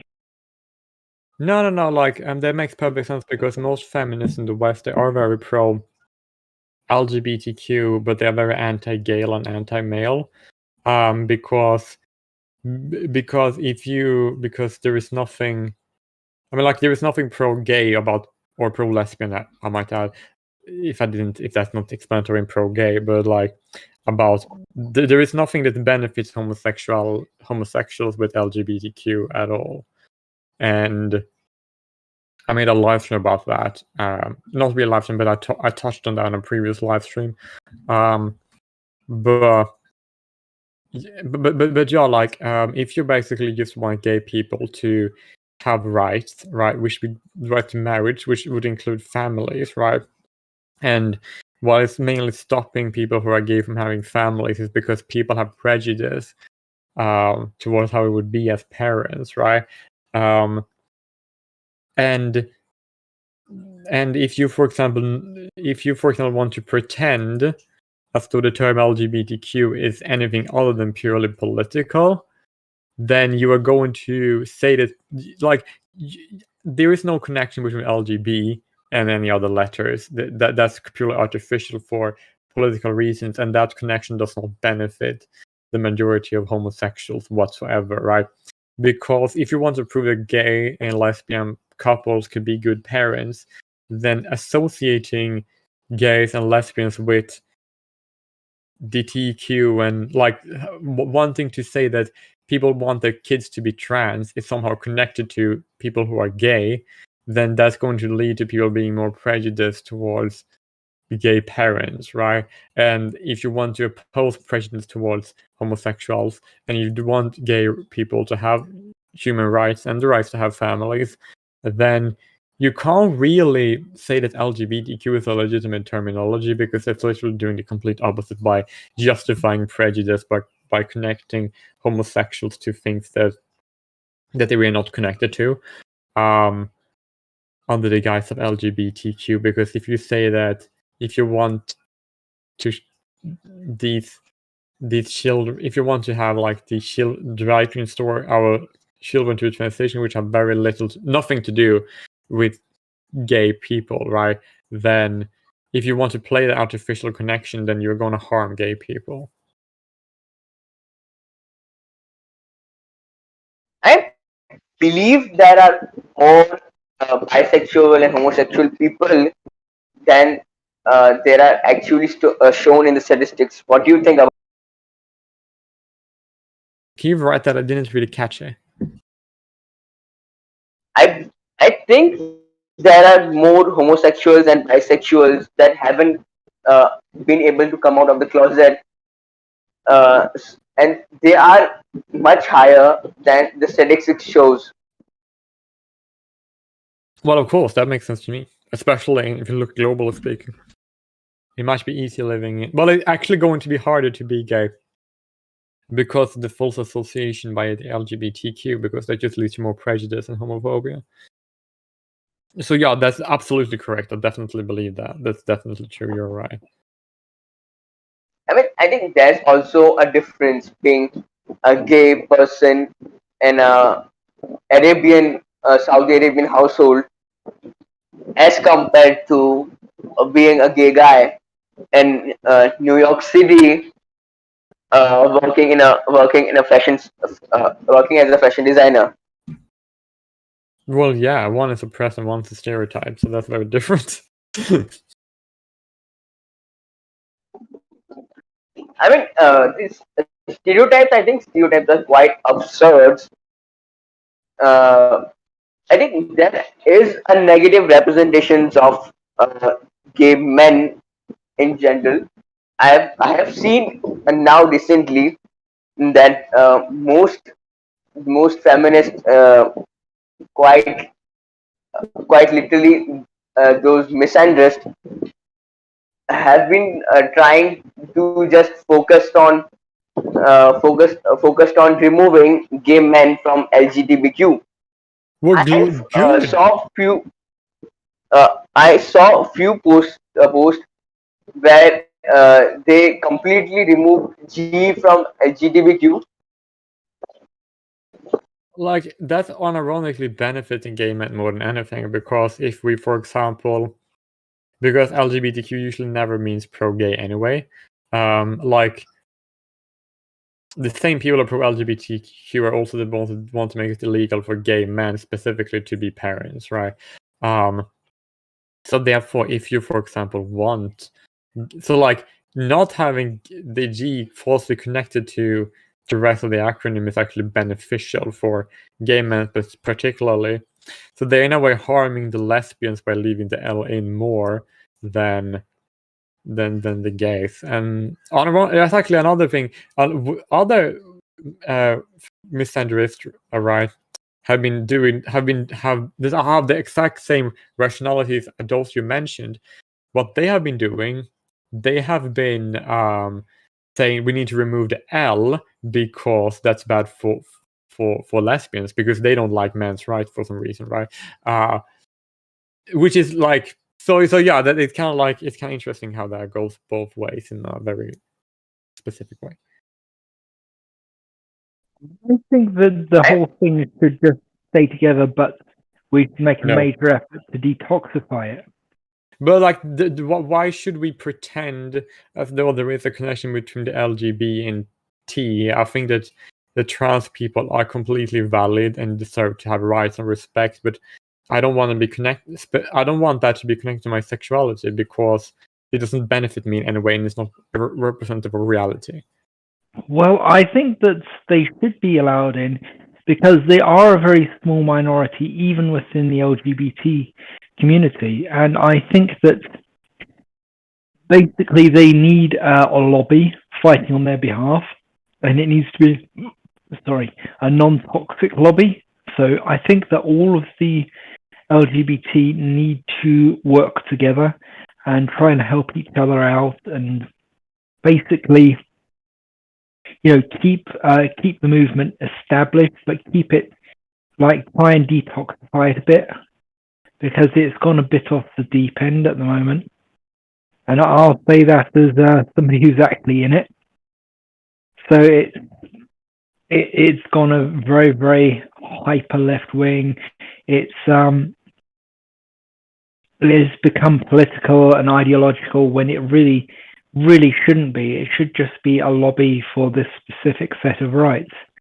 It shouldn't be going off on the deep end and trying to fight against the idea that we should even have genders and things like that.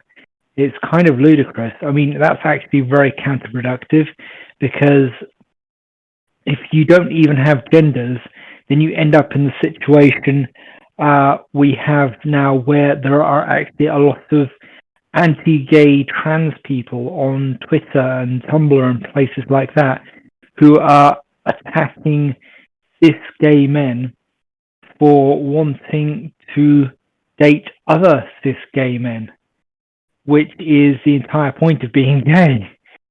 And they're laying into them and saying, aren't I a good enough man for you?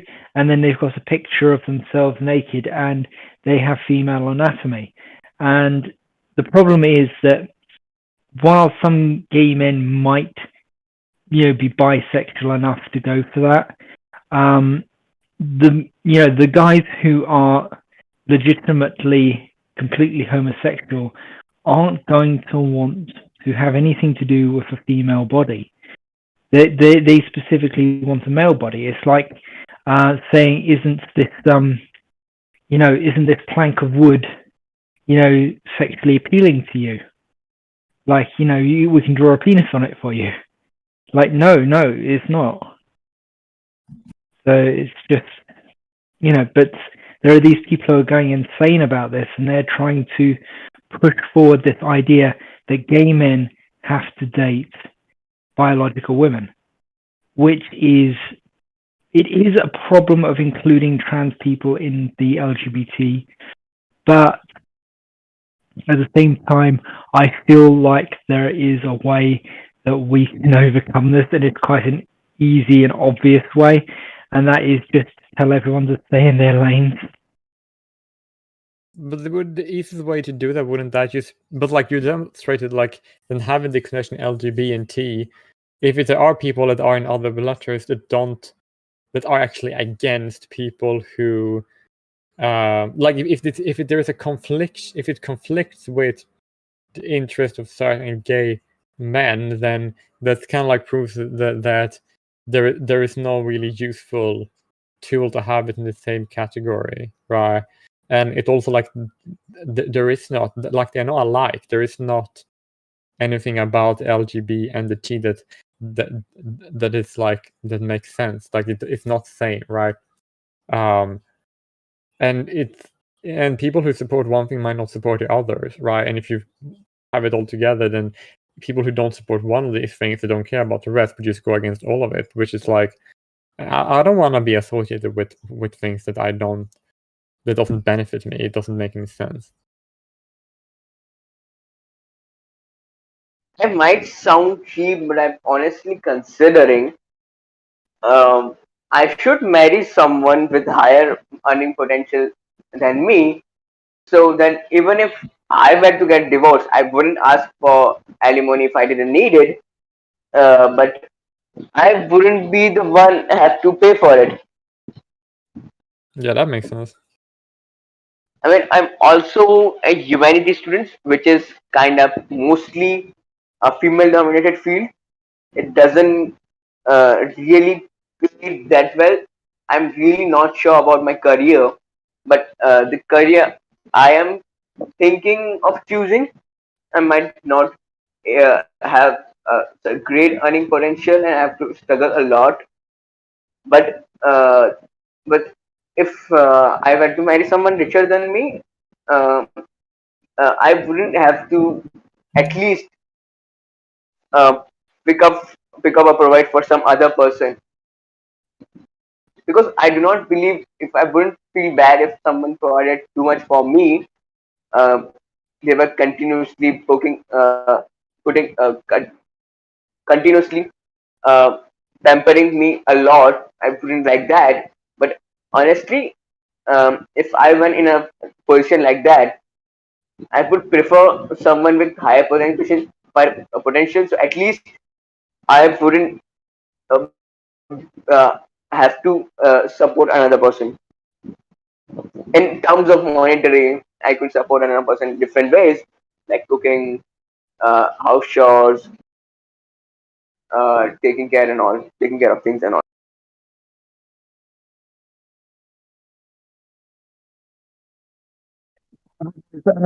I'm going to, I think, sign off now.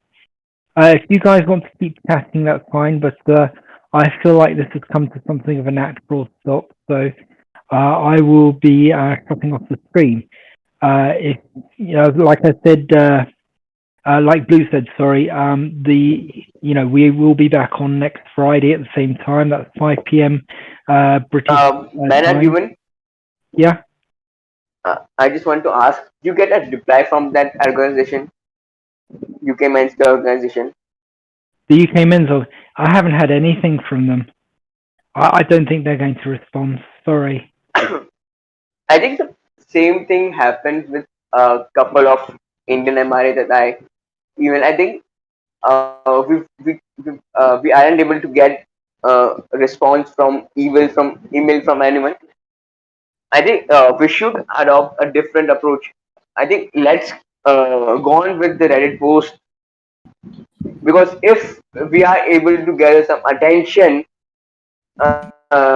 more organization would more likely to reach out to us and hear us out more.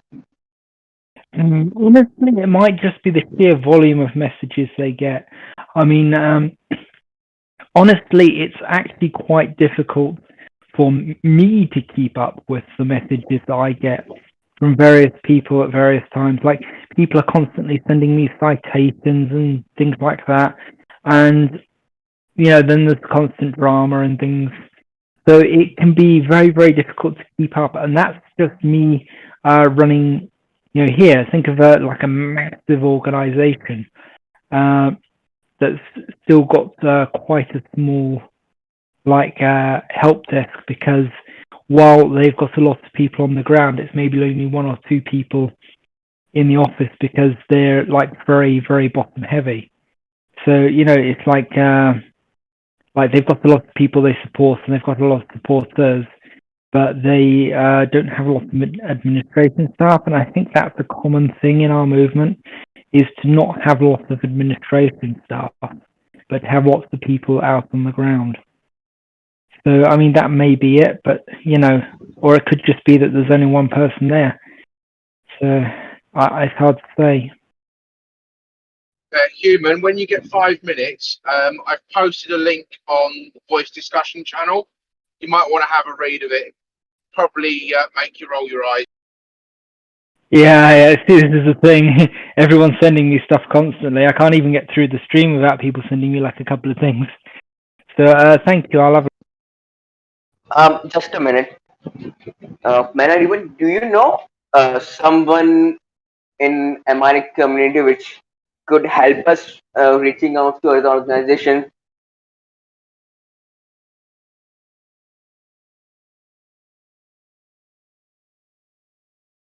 Manad, Sorry, what was that? do you know someone from Amharic community which could help us reach out to other organizations? I do know a guy who might be able to help us. I've been trying to get him to come on voice chat. His name's Fred, and he's one of the original MRAs. He's somebody who knows Warren Farrell and people like that. So I'm hoping that he can come and say hi to us.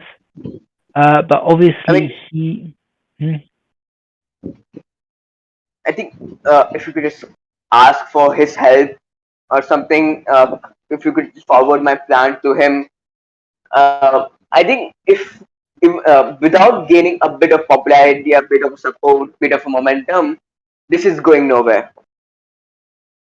Yeah, we really have to. At the moment, I've been very distracted because I am focused on what I'm going to euphemistically call a activism project, which you can ask me about in private, but it's a complicated thing that I'm doing, and it's going to take a long time to come to fruition. But I am hoping it's going to bear a lot more fruit than a lot of the stuff that I've been doing. But we do really, really need to get some support, and it is actually quite frustrating how little support we've been getting. We are trying to grow the community as much as possible, but I was thinking, we seriously need help connections to reach out to certain organizations. Without a bit of a connection, this is going nowhere. I'm sure in US, Blue have few connection as he's in National Coalition of Men. I think I'm gonna participate in the new Zoom meeting, new Zoom link of conference of it, so I can bring up my plan there with the help of Blue. I haven't talked to him yet, but I think I will talk to him tomorrow. But I think everywhere I'm also able to reach out to a guy in India that's also an MRA activist, and it's kind of a bit popular. So if we can just find all the connections we can, and all the connections we can, we might be able to reach out to more organization, and the other organization would take us more seriously. Okay, I realize I still haven't done that Reddit post you wanted me to do. I've been I think that I basically need the whole thing formatted out properly and everything we need in it. Like, so it's good to go, because I am constantly, like, as soon as I get off this call, I'm actually going back to my main project, which I'm not talking about here. So it's, I have a lot of things that consume a lot of time. So I really need like a lot more people who can help me manage things like Reddit and stuff like that. Because at the moment it's hugely frustrating, but I have very, very limited time to read Reddit messages and Twitter and all that sort of stuff. So what I will often do is I will ask people for things on Reddit and stuff like that, and then never get back to them because I've got no time to do anything. But if we could maybe organize some people who can maybe trusted people who can possibly help share these accounts, maybe even it might help distribute the load a little bit more. I think Blue might be able to help us if it's on Reddit. If you are busy, I think you can just format it out and all, and have Blue posted or something, because it will take a lot of work to reach out to people there. I can help you with it, and a few people in our Discord can help. But whoever makes the post, I must say, you must put it in announcement in the Discord. We at least have lots of member in the Discord. So if the more people from our Discords go to upvote that Reddit post and give it awards, it will come up in people's recommendation more than it wouldn't have otherwise. Yeah, it would get a lot more people. I think that it's going to have to be me posts it, because I do run the official account, and because Blue is actually banned from Reddit, unfortunately, because he managed to offend the wrong people with his posts.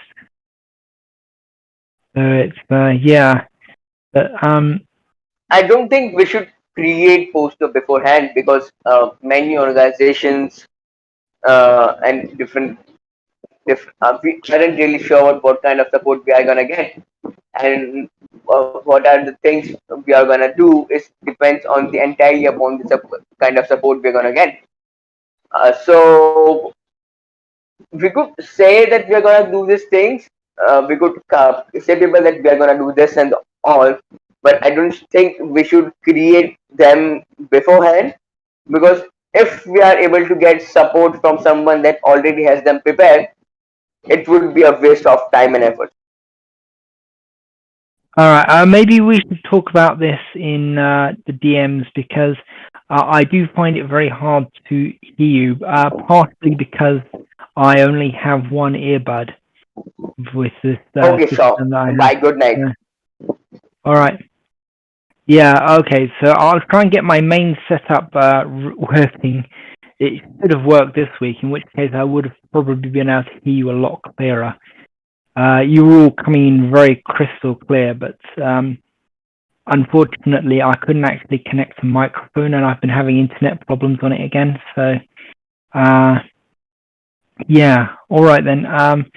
Good night, everyone. I'm going to clock off now, and I'll see you all next week, hopefully. Good night. It's been nice talking to you all. Bye. Nice talking to you too. Bye.